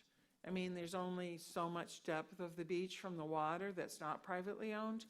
And so you have also the problem of the courtesy of then people will be, frankly, urinating and defecating in people's yards or setting up on private property. I mean, having glass bottles out there, which we don't allow, or cans, which are part of our ordinances. I mean, there's a lot of problems the reason I mention all this is exactly what you said. You want this to be a successful annual event, and I'm just saying it goes far beyond getting the people here safely. It goes that when they're here, that it's not a littered, excrement littered beach with no bathrooms to attend, because nobody's going to come back to that. And the town is not going to welcome that back. So to me, these are some more essential things that have to be dealt with. And I agree with what Rexanne said, in all honesty. We're really hopeful that the businesses will prosper, that it brings notoriety, the hotels will prosper, but the taxpayers of the town, shouldn't have to burden that. That's our income, the parking, the use of any of our employees to clean up and everything. We account that to our taxpayers for that. So I'm kind of on board with Roxanne with that. Let me see if there was anything else. I'm just really worried about the trash, the recycle, the porta potties, and let me just see, making sure that there's plenty of opportunity for people to get water up and down the beach. I know you've got great EMS coverage, but we know people will just get dehydrated, pass out, especially when they're drinking alcohol. They don't realize how dehydrated they get. And then in the sun, yes. Okay, and then one last thing, I just had a question to clarify. I see there's the VIP on the pier. It says beer pouring station and VIP. What is beer pouring station? That's just the way we have to classify it. So it's basically a beer tent from Budweiser Beer Garden. Okay, and where that will they- it be located? On the pier? On the pier. And you we're have a only liquor doing- license for that? Did Yes, you, or it's a you're working with the nonprofit. county? Yes. 501c3. Okay, I just want to make Yes. sure that was all clarified, that's all. So at any rate, I'm not sure how we take care of all the trash and porta potty issues and working with the staff for all these, what I call health and safety, quality of life. Well, I and think that we instead have of a talking clean about them, beach. we have to give them we have to give them a requirement. I mean, that. Well, and I'm not sure what that requirement is, because they talk about recommending an increase in the number of porta potties by 10 to 15% when there's alcohol involved too. So, but I mean, when you look at the porta potty rental guides, they're saying if you have 10,000 people for an 8-hour event, you need 107 porta potties. You know, and Luckily, a these lot of I our- looked at several different websites. All of the so I just don't restaurants know and what to do. hotels, we've got a lot of facilities along there. But whether maybe they we are actually need to public or not. count those up, talk about that, actually get a little overhead map and look where we have a lot, where we're deficient, and actually kind of make a porta potty plan and a trash plan that kind of has a little map of the island and how it's going to be done. And if you need our staff to empty the trash, Hippoly County has been phenomenal and as that's far as great, volunteers. then we just need to know what Yeah. they're gonna be doing, but I honestly need something more detailed with regard to those items. I don't know if the rest of the council agrees. I just want it to be a successful event. That would be our Absolutely. second black eyes if Sunday morning, all the news crews are out there and there's plastic everywhere on the beach. So 8 a.m., it's an army of people combing the beach on Sunday morning.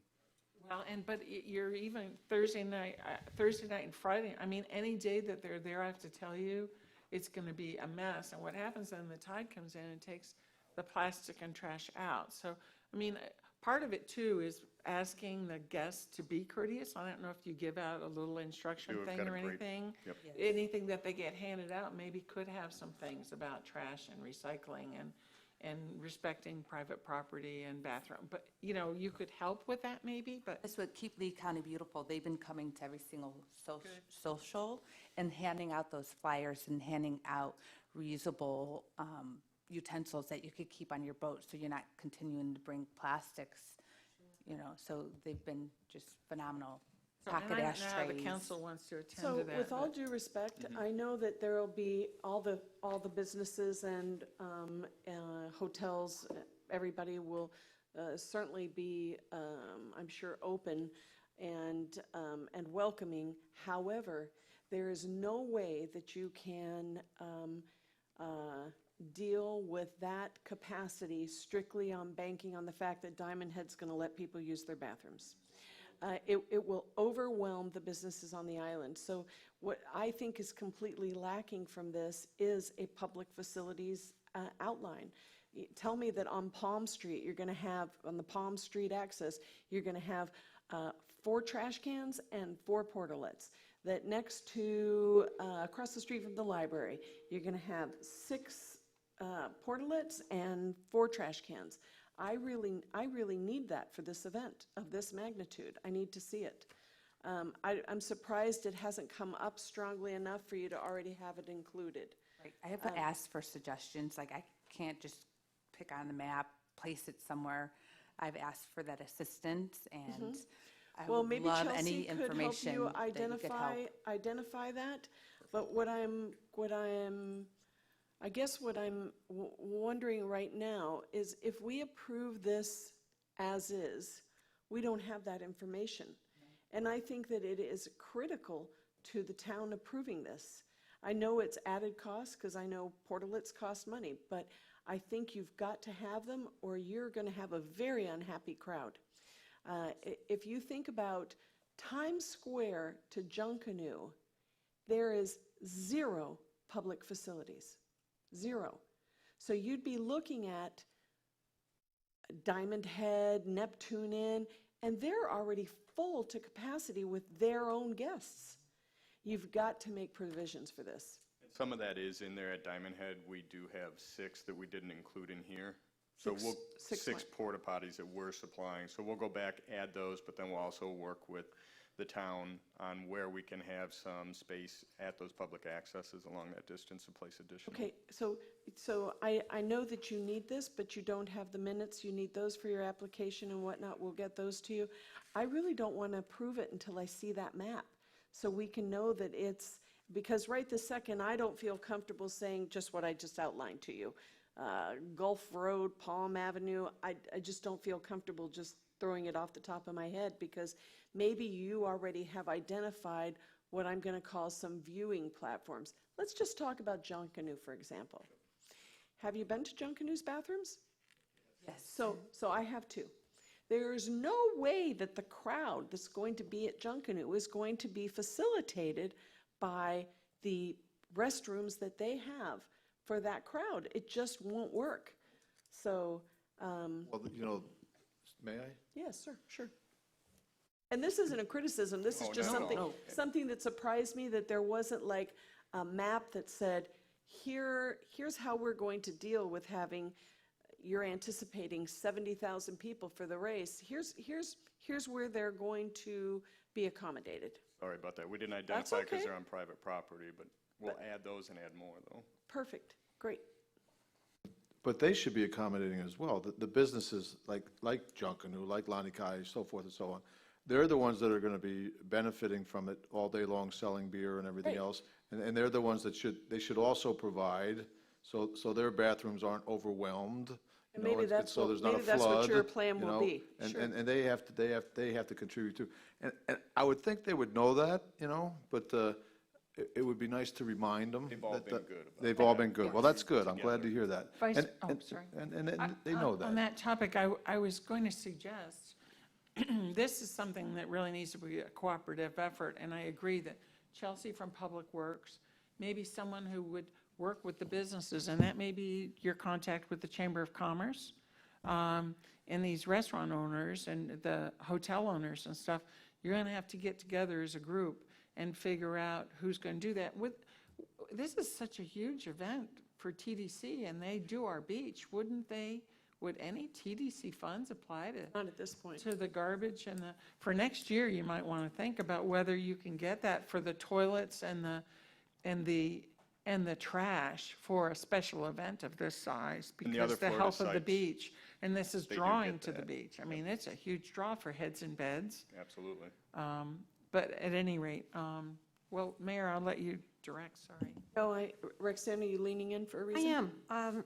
I went back to packet page 262, which is your committees, and I guess I've heard a lot of talk about the porta potties and the trash cans, but actually picking up litter on the beach, it would be nice if you had a committee of volunteers that were going. Do that? That's Tish. She took the lead. She's going to be Okay. head volunteer. I just didn't add that to Okay, so the you've got a committee, list. they're just not I on. do. Cool.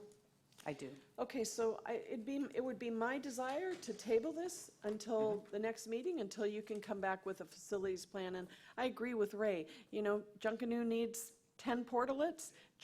Maybe that's Junkanoo's contribution, or in part of their contribution to your event. So I don't want you to feel like this is jeopardized in any way, just incomplete for us so far. Madam Chair? No, and Yes. that's- Couldn't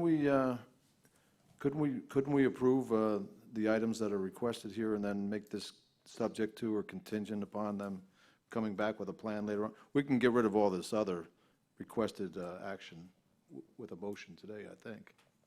Can't we? At least then they know where they stand on, Well, I'm going to guess that you don't have support for waiving the fees. Does anyone wish to waive the fees? No.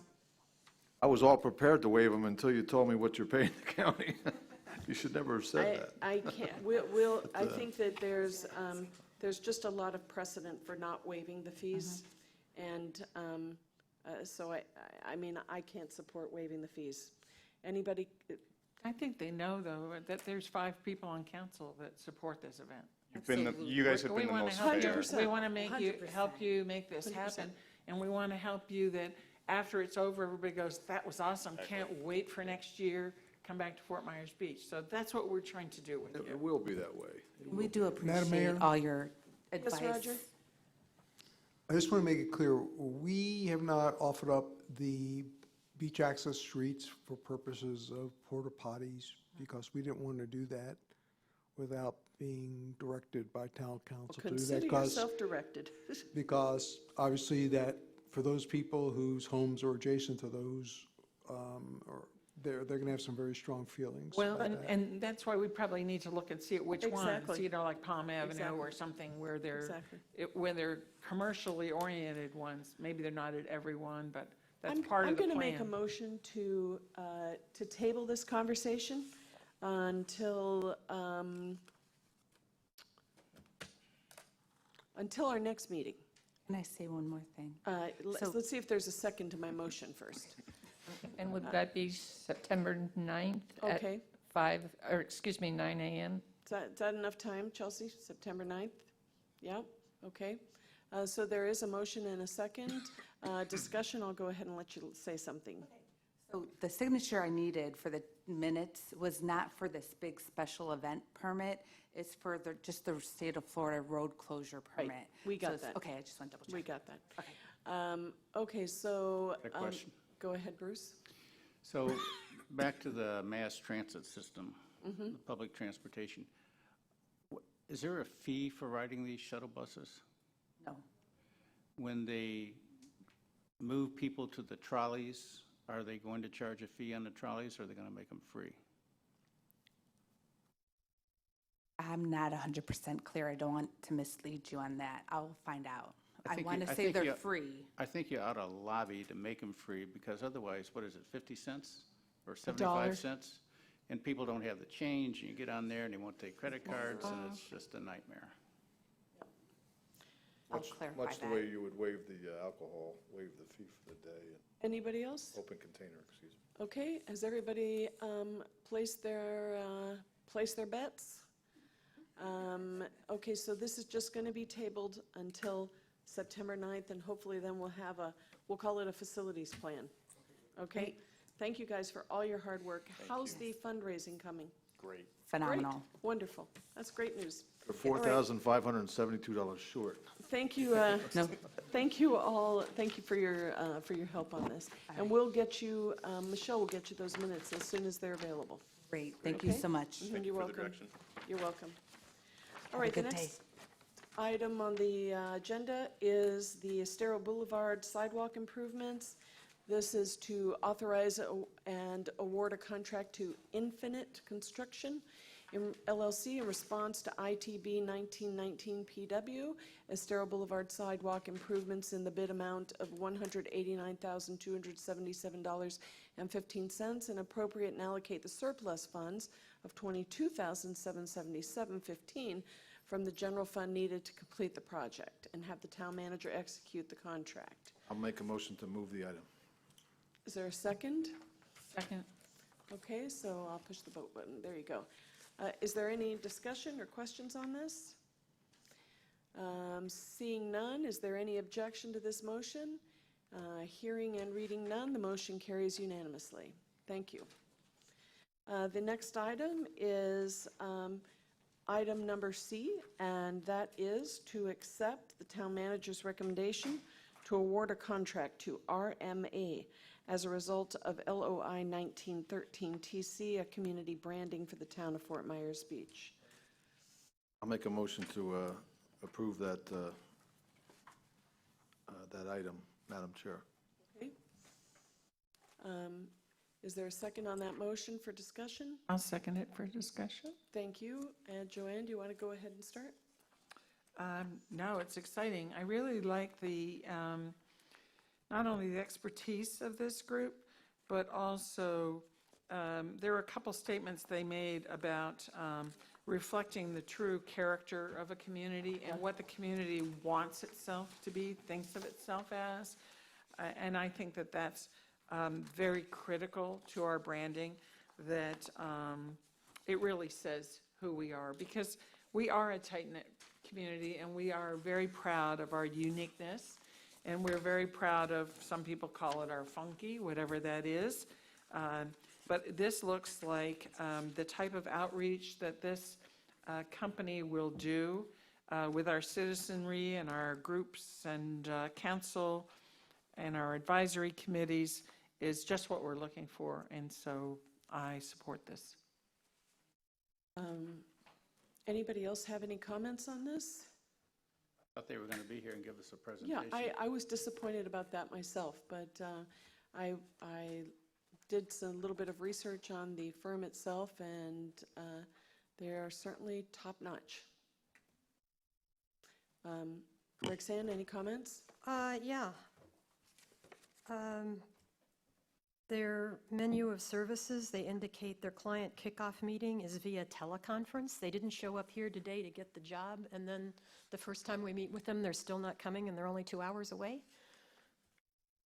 Seemed kind of odd to me. Roger, you have any comment on that? That's why we negotiate a contract. Yeah, I agree with Roxanne. That our first meeting with them should be face to face. And under Phase 2, creative development, I guess the way I'm reading this is they meet, they study, they talk to people, and then they bring us something. And that's what it is. And I guess I'd like to have a preview section so that if we really don't like the direction they're going, we can say, hey, you're headed the wrong way. So I don't know where to add that, if it goes between Phase 1 and Phase 2 somehow. I think that should be a part of the discussion of the client kickoff meeting. I don't know how much time or whatever they have designated for that, but I think that's important, an important topic, because I think we've been down the road before where something comes up and then at the end you just go, oh no, this isn't what we need. So Yeah, because in spite of the fact that they have all these qualifications, when I look at what they've done for other communities, it wasn't dazzling me for us. So I'm concerned about that. So, and this is kind of off topic as far as approving this, but I noticed that 2 firms who made the final cut withdrew. And I'm hearing that that keeps happening with our contract process. A, we're having trouble getting people to apply, and B, people are withdrawing from the process. Roxanne, I can actually tell you that one of those firms withdrew because they liked this firm's presentation so much. Okay. Well, they're going to be in business. Well, it just, that was a comment that I received from that principal. So I guess I would like, if we've already got a motion, I'd like to make sure that that motion includes the 2 things that I would like the town manager to address when he negotiates this contract. Yes, I gladly amend the motion for the face-to-face meeting with us to start with, and the preview at the end before they really start going whole heart on the brand identity and visual identity finality. When Thank you. When will we have that? You were the seconder. Oh, sorry. That's okay. Did that work for you? That worked fine for me. Okay, well, I'll second what you just said for mine. Go ahead, Bruce. That's fine. When would this start? And let's say that first meeting is face-to-face, but they could still do a video component of that if they wanted people, they didn't want to bring 12 people down here, but bring 4 or something, I don't know. But when would this start? When would we kick off? They indicated they were ready to start immediately. I know, but we have to have a meeting. If you want a meeting, then you got to have a date. Right, well, we'll give them all the dates the council's already meeting for something in September, and see if we can tag team onto one of It'll those also dates. be a special meeting, And maybe then it's if we just can't, for we'll that. pick a special meeting date. I think Bruce's concern is that maybe he's going to be gone, and Joanne, you're going out of town? No, I'm going out of town now, like That's the what I next meant. 10 days, but If they wanted to come next week, I'm not in town next week. yeah, we may not have I'm not people here. in town to Well, the Roger, you just orchestrated, so all Bruce, 5 of us are When do present. you get back? night of the 10th. Okay, thank you. Is there anything else that anyone has on this item? I guess I'd like to say I'd like to make it a special meeting. Yeah. and not cram it in with everything else. Let's look at our calendars. If, Yeah, can look at it right now.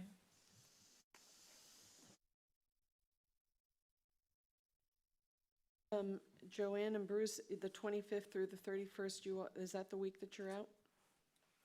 Well, after Of August? Labor Day weekend.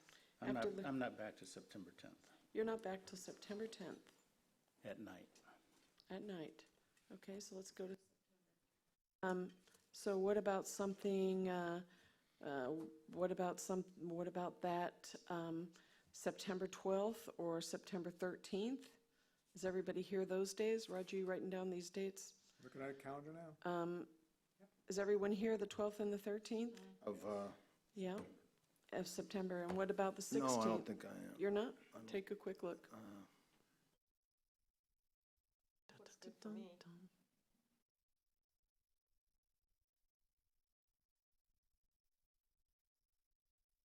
I think I am. I think I am. I Okay, am so in town. 12th and Yep, 13th are good, and the following week? I'm out. You're out the following week? Yeah. After the council meeting, I'm out. Okay. And the week of the 22nd? Excuse me, so you could do the 16th if we Yes. did it. If it was on a council meeting, yeah. on that I heard day. they want to put a separate meeting. Okay, so 12, 13, 16 are available. Let's look at the week of the 23rd. I guess if we put it on the 16th, we have it like at 1. Roxanne, talk into the microphone, please. If we put it on the date of a council meeting like the 16th, I'd like to schedule it at, say, 1 o'clock, so it's separate from the rest of the council meeting. I'm sure they would appreciate that. Okay, so that would be the stipulation on the 16th. What about the week of the 23rd? You have to bring That's lunch. budget stuff and all that, that Monday's booked, right? What about the 24th? Booked. I mean, I'm booked. 25, Yep. 26?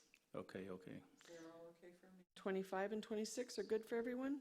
There's a board cap meeting It's that all right, morning, that's- but I could miss it if I had to. 25, 26, 27, do we include Excuse me, 27 as Madam well? Mayor, the Yes. fire department has reserved the chamber for their budget hearings. What day? They have the 12th at 5 PM Okay, so it would have to be early on the 12th. and at a I lost my place, I'm sorry. The 25th at 5 PM. Okay, so it'd also have to be early on the 25th.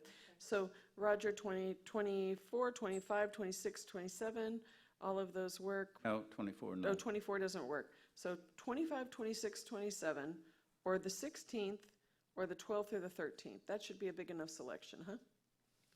Because they said they can complete this in 4 to 6 months. I don't want to lose September.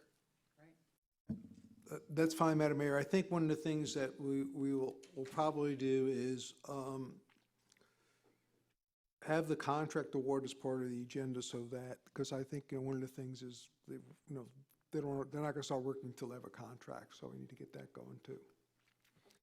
Excellent. Anything for anyone else? We have a motion and a second to approve the town manager's request to hire the firm RMA for community branding. The motion was made by Mr. Murphy, seconded by Joanne, and we're waiting on Mr. Butcher's affirmation of that vote. The motion carries unanimously. Thank you.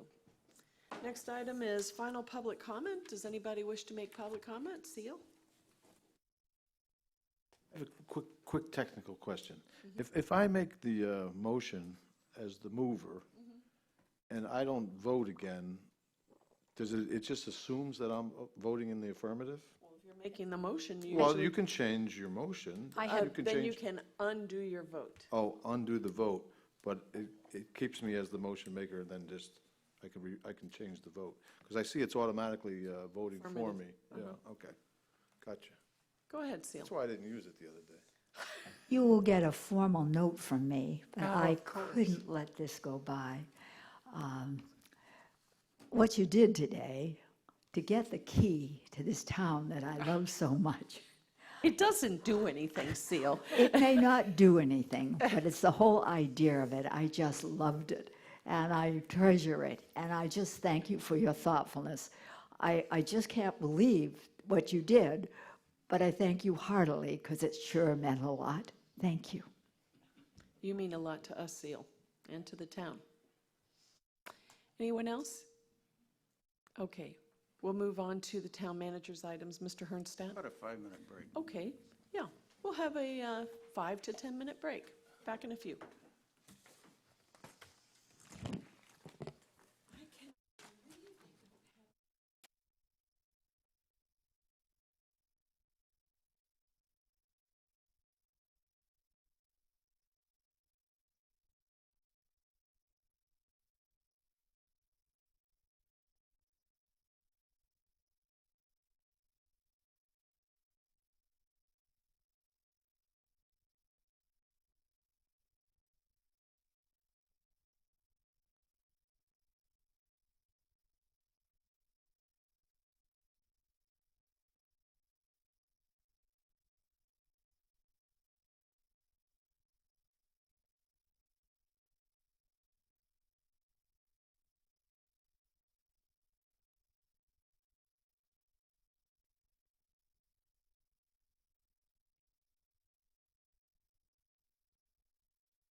damn good-looking catfish. I have.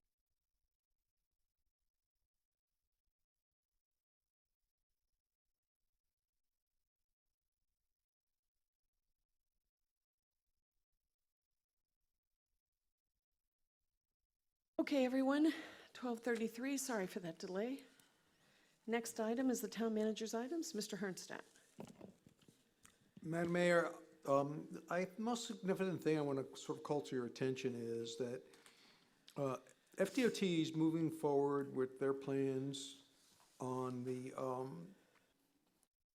realignment of St. Carlos Boulevard leading to the Matanzas Bridge and over the Matanzas Bridge. And as a result of that, I'm facilitating meetings with Lee County, see if we can figure out how to handle the bridge in a way between their plan and,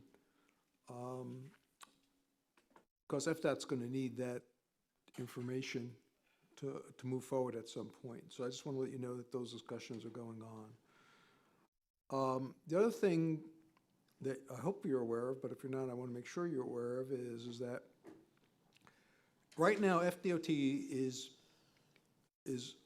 proceeding with a fixed lane pattern over the bridge, So that means that once the rehabilitation work is implemented, it's a fixed pattern, which doesn't mean it could be adapted to peak traffic, to have changes, for example, from 1 lane off to 2 lanes off, or 3 lanes off if the need Which means it occurred. could not be adapted. Not in this go-round. It would be a subsequent project down the road. They're not building in that capability right now.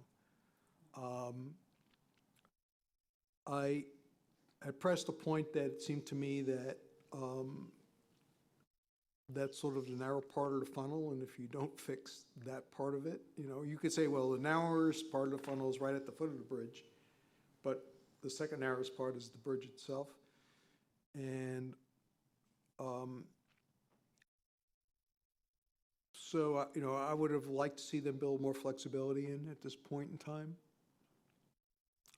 And, I'll be raising that to them in meetings, but I wanted to be sure you were aware of what their thinking was Will and we how they're have them proceeding. come and give us an update? We can ask them to do that. That would be, I think that would be a great idea. I think it might be good if we reflect a consensus right now that we support this on the record, that Roger continue to explore with them and tell them that he has the full council backing to make this more flexible. Maybe a letter from the mayor or a letter from the Right, council council. saying just that. Yeah, I'm just, I think some of the other improvements have value, but I think that if By our hands. if they don't really maximize that on the bridge, I think that we're going to be back talking about this in 5 years. Okay. Or if not sooner. Sorry about that. That's all right. It's Allison So- calling so me. I don't know. Allison called me about the pool. Wait, Roger, I don't Bruce has a understand why question. that's a problem. I mean, are they putting down a hard border between the lanes or something? No, but they're not necessarily, for example, they're going to put down our surface and they're not putting in, like, for example, LED lighting for the lanes. They're not putting in overhead stanchions for the lanes. So, You mean like an X lane? so X, green, X or whatever, they're not doing that as part of this project.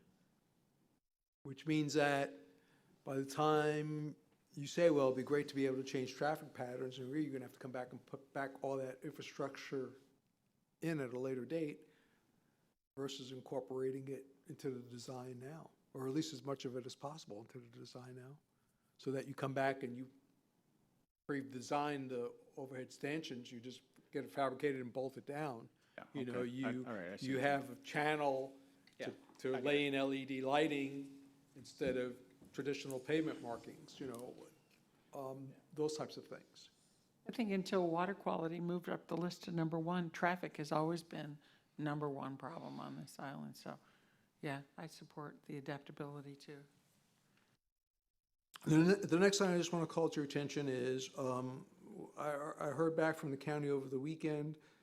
We're working on, it's a package of basically 3 resolutions that touch the TPI project. One is to retain a piece of easement for the purposes of a future traffic control device at Crescent. One is for the overhang on Estero that's going to become town maintenance, so that that the zero setback could work for them there.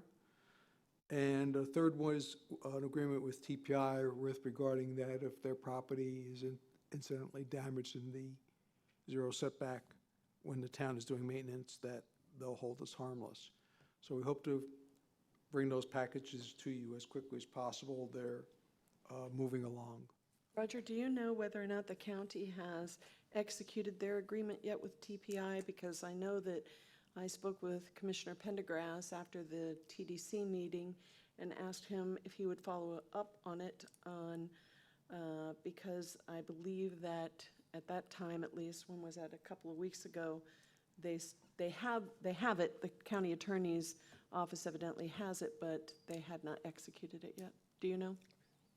Well, I would generally say this, that I don't know specifically the status, Madam Mayor, but I do know this, that obviously one of the impediments were these agreements that I just outlined to the council. So resolving those should help that overarching agreement go through.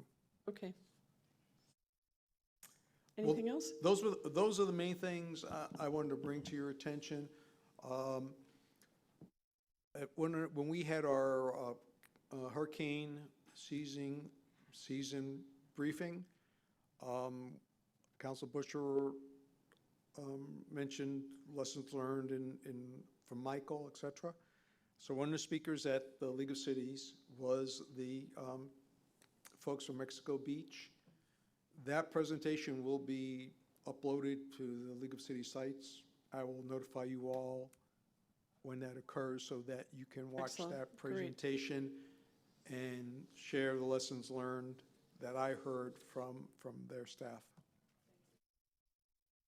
At all, Roger? That's it for today. Thank you. Mr. Rubio, do you have any items for us today? No, I do not. Oh, see, so Hope you're lucky. charging us by the So- word today. So lucky, that's right. Golly. I have a message for Mr. Rubio to take to Mr. Herron. He and I had a rather lengthy discussion about our election ordinance, and I had tried to do a little chart that said, what happens if this goes up and this goes down, and what happens if this goes down and this goes up? And when I told him what I thought the results were, they were different than what he thought the results were. So if you would remind him to make a chart and bring it back to us, because I was surprised, and I think maybe you would be surprised by the way he interprets it. So just to make sure we don't have any glitch with that ordinance, I think we need to discuss all the possible scenarios. For example, and then another scenario besides the what if it goes up and down, the other scenario is what does it mean for the people who are running at the same time? If the ordinance passes, does it mean that they automatically have 4-year terms because when they filed, they didn't file for a 4-year term? So I think it would be good that we clarify all these issues, because I know when we've changed things in the past here in the town, later it came back that it was a problem, that unanticipated results had occurred. So. And I think it's important for the electorate to understand Yes. what that means too when they vote for that. Right, so when people are asking me questions now, I'm not sure how to answer them because Mr. Herron and I disagreed. And I'm not saying that he's wrong or I'm wrong, I may just misunderstand it. Okay. So if he would please bring us a lot of clarification about all the different scenarios that could happen. In chart form would be great. Yeah, You got it. thank you. Roxanne, do you want to begin with your items and reports?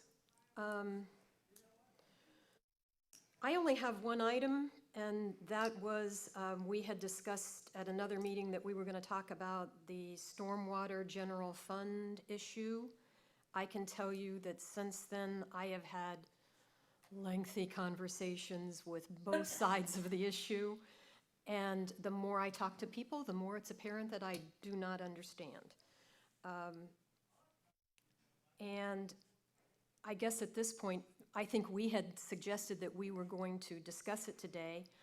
I'm not sure we're ready to discuss it today, and my suggestion would be this, that we ask our town attorney to present to us, and different jurisdictions use different lingo, so I'll say them all, a legal memorandum or an opinion letter or a position paper, whatever you want to call it, about this issue. I get the impression that the current town attorney is relying on the position of the former town attorney, and he's not here to explain to us how he came to that position. And I've seen that happen in other jurisdictions where someone doesn't independently research it, they rely on the position of their predecessor. Plus, we actually changed the statute, and I don't know if that impacts it. And at the same time that we ask our town attorney to present us this formal legal opinion in memorandum form, that we also invite Bay Beach to have their attorney prepare a similar document that they give to us, that we can have in advance, at least, I would say, 48 hours in advance of our next town council meeting, so that we can have really read both sides' positions on these legal issues, because it's. Roxanne, what if we asked, we gave 3 gentlemen a lot of work to do with the stormwater ordinance, Dan Hughes, Charlie Eck, and Jim Steele. Why don't we ask them to participate in this discussion? We could, but I think all 3 of them are on the same page.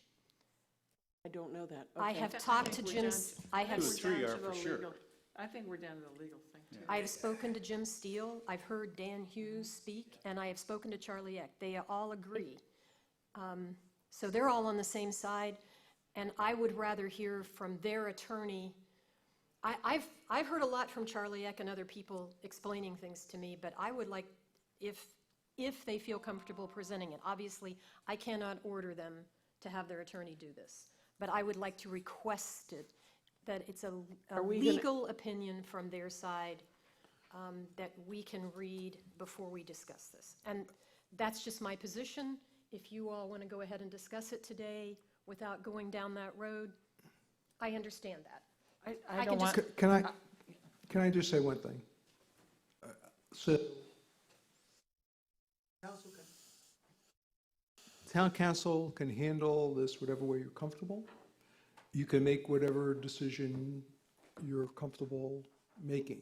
At the end of the day, here's where you're going to be. This is a discretionary matter for town council, how you want to spend money. And you're going to be at a point where you have to decide whether or not you want to put all the maintenance and charge it all to stormwater, or have some of it be charged to the general fund. And so we'll be glad to assist you with all the precursor activities you feel necessary to help you through that activity, but that is where I believe you will find yourselves And at I'm the going end to of the day. disagree with Roger just slightly. It's not just a decision about how we spend the money, because I have been informed that it's very likely that if we make a decision that Bay Beach disagrees with, that they will be suing us. That it's very likely. Well- And so we have to take that into consideration because, well, all of the ramifications of a lawsuit, the expense, they've always been somebody that we've worked well with. I don't want to enter into an adversary position with them. Because they are us. Yes. So it's more than just a decision. Well, of course. I just wanted to, because Yeah. I don't know how much my fellow council members have You know, communicated. of I course- wanted to share that. Of course, our other party, who feels uncomfortable with a decision can go seek a redress in other places, and we recognize that. And then, but what I'm really saying to you is that there's not an answer in a book that's going to answer your question. You're going to be having to consider these intangible factors in making your ultimate decision, is what I'm telling you. I have struggled with this. I have lost sleep over it. it's not an easy decision, which is why I felt moved to go to the length that I have to request the more formal opinions. I think we all struggle with it, and I agree. I'm not willing to discuss this without Mr. Herron present. Okay. So, How about you, Ray? Willing to discuss without John Herring present? I'll wait. I'll wait for everybody. That's fine. Okay. How about you, Bruce? Same. Okay. Go ahead, Roxanne. Well, And but- we're going to follow this path. Our attorney, and then if another attorney would like to present an opposing viewpoint, that attorney is welcome to speak. Well, I'd like it in writing in advance so that I can review it and compare and contrast. I'm the sure that two. message is going to get communicated. Sounds pretty reasonable to me. Anything else, Roxanne? No. Joanne, your comments? well, just a comment on that. We can't really tell their attorney to that's do why I that, said- however. I They said it. can listen to We the invite it. conversation. Oh, but I think they're more than willing to provide that to us. That's the Actually, I have two things. Number one is, I'm just wondering about a status update on the Times Square information booth that we went to such lengths to establish. Is that actually functioning? And they were supposed to have this whole town advertising Bay Oaks and da-da-da segment of that, and maybe even be paying us or something. How is that all functioning? Or do we need to review whether that's the correct vendor, or what's up? Well, the contract has a term. Okay. It also has a cancellation for convenience clause. So if you would like us to schedule the operator to come in, we'd be happy to do that, and we'll provide you with staff's analysis on that. I will tell you that we have been paid pursuant to the agreement, that I can That's tell you. good. And Anita, you're down in that area more than I am. Do you see it functioning? I think it's very attractive, and I still would like to see it recessed out of the square. It does seem to be attracting visitors. I've never actually gone up to it and looked at all of it. If you'd like me to, I certainly will. I'll be down there either later today or tomorrow. That's great, because we don't need to call them in if Sure. it's functioning. It's I'll just, just- a I'll- couple times I've been there, it was closed up, and it made me wonder, Yep. gee, is it functioning or not? Yep. And I just thought we ought to revisit and just make sure it's working Well, well. let's, maybe we could send a note to Mr. Freeland and ask him if he is happy with it. He should know, it should be generating money for him. Okay, anything else, Joanne? Yes, okay. This actually goes back and after our budget conversation. I was realizing, prior years, we've always had an add-on for the sheriff, like $15,000 for 4th of July, $15,000 for New Year's. So I actually talked to Roger behind the scenes and said, what's up with the, yep.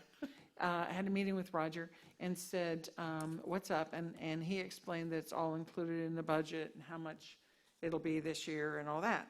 But that being said, I've had conversations with several people in the community on a variety of topics, and I guess it is equitable. I would put it politely as an equitable distribution of service. And it really arose this weekend to me because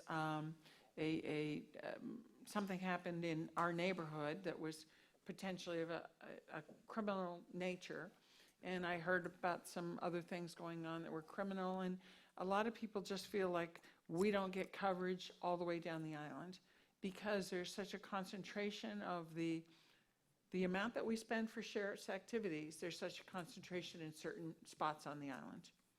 And then you think, well, is that really fair and equitable? Does the entire island deserve equitable sheriff coverage for the money that all taxpayers equally are contributing to out of our budget? And if there are areas that require more coverage, should they be providing their own additional coverage? How do we do that? And I think you all probably understand what I mean, that there's some areas that have very high numbers of calls and problems, and then other areas never get so much as a patrol, or they're totally unfamiliar with the sheriff.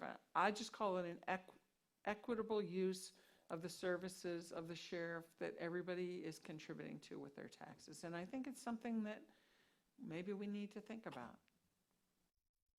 Maybe it's something we don't want to touch with a 10-foot pole, Oh, but no, I'm no, just saying. no, We've had I these touch it. I conversations. think it needs to get touched. I just don't, is that a conversation with the sheriff? Is that a conversation with the sheriff's finance person? Who is that a conversation with? And I haven't scheduled a meeting with the sheriff yet. I keep wanting to, and I was about to. And I think, well, when I go, I'd actually like to see where the calls are on the island, what their perception of our needs are compared to our perception of the needs, and where are we most concentrated in service, all that kind of thing, so that we can get a perspective on this equitability, as I call it. Anybody have comments on that? It's interesting that you brought that up, because just the other morning, I was down with, as you probably know, with the talk radio people, and we got onto the subject of law enforcement here on the beach. And I told them, I said, I will tell you that on the way here that morning, Saturday morning, I saw three cop cars and a fire truck in the 7-Eleven parking lot down by me. Then I went up past the Catholic Church and the little motel there down by the women's club there. 3 or 4 deputies' cars in there. Now, obviously, they were responding to something. I mean, they weren't. Responding to my call. Oh, was that Saturday morning? That was your. That was Saturday morning. Oh, this is what we're talking about. Is that what we're talking about? Your Well, call? You just, I called and they responded. The reason they were where they were is because of a call that I made, yes. At the motel? Oh, okay. It was not the motel. And should I say what happened? Sure. My husband left our home to put the garbage out, and somebody honked at him, and he thought, must be somebody he knows. He looks around, and they looked, and there was a girl in the bikini in the middle of the road. So he thought, well, she's just walking to the beach access from the motel or something. And so he said, oh, they're honking at you. And she said something very incoherent and was wandering in the middle of the road. So I called, and it turned out that, according to the sheriff, they believed that she had been drugged and sexually assaulted in a northern location of our island and had been dropped off in her underwear. It was not a bikini, it was underwear in a drugged state wandering in the middle of Estero Boulevard. And that was the call. And it's unfortunate, my husband felt badly afterwards that he didn't offer to help, but you don't know what's going on with people. Dan But did at the the right same thing. point, so, I mean, and these kinds of things are happening, and we can't put blinders on. Oh, but you can't plan for them either. I mean, those things happen. It's like they asked me, what we were talking about was the shooting incidents out, the recent mass shootings. And they said, how do you plan for that down here? I said, who plans for that? I mean, he said, well, they did up in Dayton but I said, that's a defined area where they're every Friday night, Saturday night, they're congregating there, much the way they do downtown Fort Myers. I mean, naturally, there's a larger police presence there, and to their credit, they were there and responded quickly and I'm sure they saved a lot of lives. But I mean, we're a little bit different down here, but I agree, with the patrols and so forth. I mean, but these isolated incidents, I mean, they do happen. I mean, they happen here, they happen everywhere. But Ray, what Joanna's talking about is not isolated. And we're The going to location spend, of the assault was not. We're Oh, no. Oh, okay. I mean, if you're talking about a particular location up Yes. here, well, then I didn't get that. I'm and sorry. we're But, going to be spending, I was talking about the incident of her wandering around down on the south end like that. I mean, that's an unusual occurrence for us, of course, right? So, sure, because it brought, yes, the problem changed neighborhoods. yes, I get it. It's, as we continue to talk about improving our community, the exceptional service, the exceptional everything that we aspire to in this community, it has to be addressed. Plain and simple. Joanne, I'd love to say I would like to join you at a meeting with the sheriff. Unfortunately, we couldn't do that. But if you are going to have a meeting with the sheriff, I'll have a follow-up meeting with him. And Roxanne, do you I want? guess what I'd like to ask is for the statistics. Because the thing, I believe everybody those seems are to be readily afraid to talk available. about what's going on here, I'll say it. Lonnie Kai has been, there's a target been placed on their back in particular. I don't know that that target is appropriately placed until I see the statistics. So I'd like to know where the runs are for some period of time here on the island, maybe the past year or whatever. And I don't know if Joanne can collect those during her meeting or if Roger can do that. But before we would even have a discussion, I'd like to see the numbers. Well, is that something we can just ask the town manager to ask of the sheriff to get those statistics I for us? would bet that information will come to you before the end of the day, because it already exists. There are other people who have already, asked for that, but, let's ask Roger to request it. Do we And then want it'll come Roger to us in bring a it back form. to us then? Or how are we at gonna do least this? distribute it, and we could bring it back. And I think we need to talk about community policing, community safety. Thank you. You're welcome. Anything else, Joanne? No, that's it for me, thank you. Okay. Ray, any items? No, except that Wednesday I'll be attending the water summit down at Good. Hyatt Coconut down there. So I'm looking forward to that. Save Our Water 2019. That's the news press and the Naples Daily News and the Conservancy, I think, is sponsoring it. So I'm looking forward to that. And I'll be here with the Times Square meeting. Good. good luck. Anything else? Anything else, Ray? That's it. Thank you. Bruce, anything? Speaking of water, I watched the video that the person sent from 3rd Street about the runoff from the parking lot into their backyard. That looked like a problem to me. Did you see it, Roger? I'm not sure, I saw the one you're referring to. I saw one, I'm not sure if it's the same one or not. The water running off the parking lot, SOB parking lot, into the backyard of the guy. No, I didn't see, I saw an email about that where someone said that there was an issue there, but I have not had a chance to see it since I was at the League of Cities. It's a big data drop. I couldn't believe the guy could send that. I can't do that on my computer, but it's a 200 megabit. It takes a while for it to download, so. We'll take a look at it. Yeah, because he's got a problem, and I would imagine the people at SOB would be happy to help out and get it fixed, but it needs to get fixed, it looks like to me. And speaking of water, I'll continue on the water subject. By the way, they have a great breakfast there. Don't eat before you go. Lover's Lane. Last Friday, I was downtown Fort Myers for a meeting, and I came back, and it had been raining like crazy. I pulled into Lover's Lane and took pictures of what it looked like. And there was 2 big ponds there. And one pond did go into a person's driveway and yard. I went back later that afternoon, and the ponds were very much reduced, but I took photos both times. So it doesn't look like a $600,000 problem to me. And I'm sure there ought to be some way to build a giant French drain over there or do something without spending $500,000 for 6 properties. I think that's all there is. There are 6 properties with maybe 2 vacant lots. So that's my 2 cents on that. This, going back to our issue earlier today, the dock with the roof on it,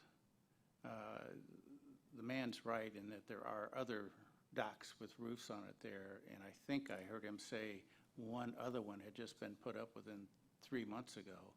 And I'd sure like to have somebody follow up with that and see what was going on, because it's, I don't understand how that happens. Well, I guess I probably understand how it happens. They built the dock, got the permit, and then put the roof on.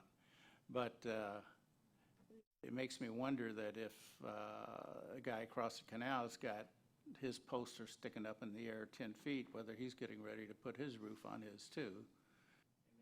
Build a dock like that, in the future, you specify that the pilings over the dock can't be more than 4 feet to eliminate people doing that. Now, I guess they can go back and get boards and nail them into the thing and make their own device again, but if you limit them to 4 feet, you're making a statement saying no roof is allowed here. So, I think I remember that in the packet it mentioned that now that this has come to their attention, that others were being looked at for code enforcement reasons. I think that was in the packet, just adding. Anything else, Bruce? Okay. I just want you all to think about what Dan Aller said today. That's a substantial amount of money if we were to put that into reserve. Second is to tell you that I'll be meeting with the other mayors of the county on Thursday. I'm just checking the calendar. On Thursday with our new commissioner. Ray, I know you met him, but what I wanted to tell you is I'd like to invite him to come to the town, take a little tour of Town Hall, meet everyone here. You know, he's got in his district, a huge project going on the road. So I'm going to invite him to do that, but I just wanted to ask you all if there was any other issues that you'd like me to impress upon him on Thursday. Well, I know you'll talk about how we'll be working with him with the base of the bridge there, and some discussions about seafarers and how we own this, they own that, Okay. and how they all interplay. You know what, maybe if you, is there any way, Michelle, for us to have a calendar that we could each block out time that we're not going to be in town? Because, like, for example, what I'm thinking of right now is if I could ask the commissioner to maybe come here on some day where maybe he could have an hour or two with Joanne, an hour, 20 minutes with Rexanne, or We'll let he's not Rexanne gonna- go I first, think and then he I'll will. I make think he 10 will. minutes. I think he will. Well, Larry used to do that. He used to Yeah, come and exactly. do that all the time. Yeah. So, okay, all right. So I can give him a Okay, you date. want some input? Sure, I do. Roar, talk about the offshore race with me, Okay. and that we need Lee County support, assuming FDOT gives permission for the dedicated lane. Okay.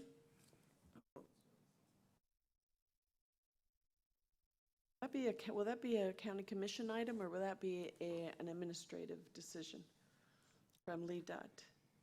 I'm guessing it's. It's about influence. Yeah, about well, I influence, think, okay. I think the headwinds you're facing from both the sheriff and Lee Dot is, and possibly even FDOT is that it probably doesn't fit neatly into the Uniform Traffic Manual, so therefore, they're probably hesitant to step outside of those four corners.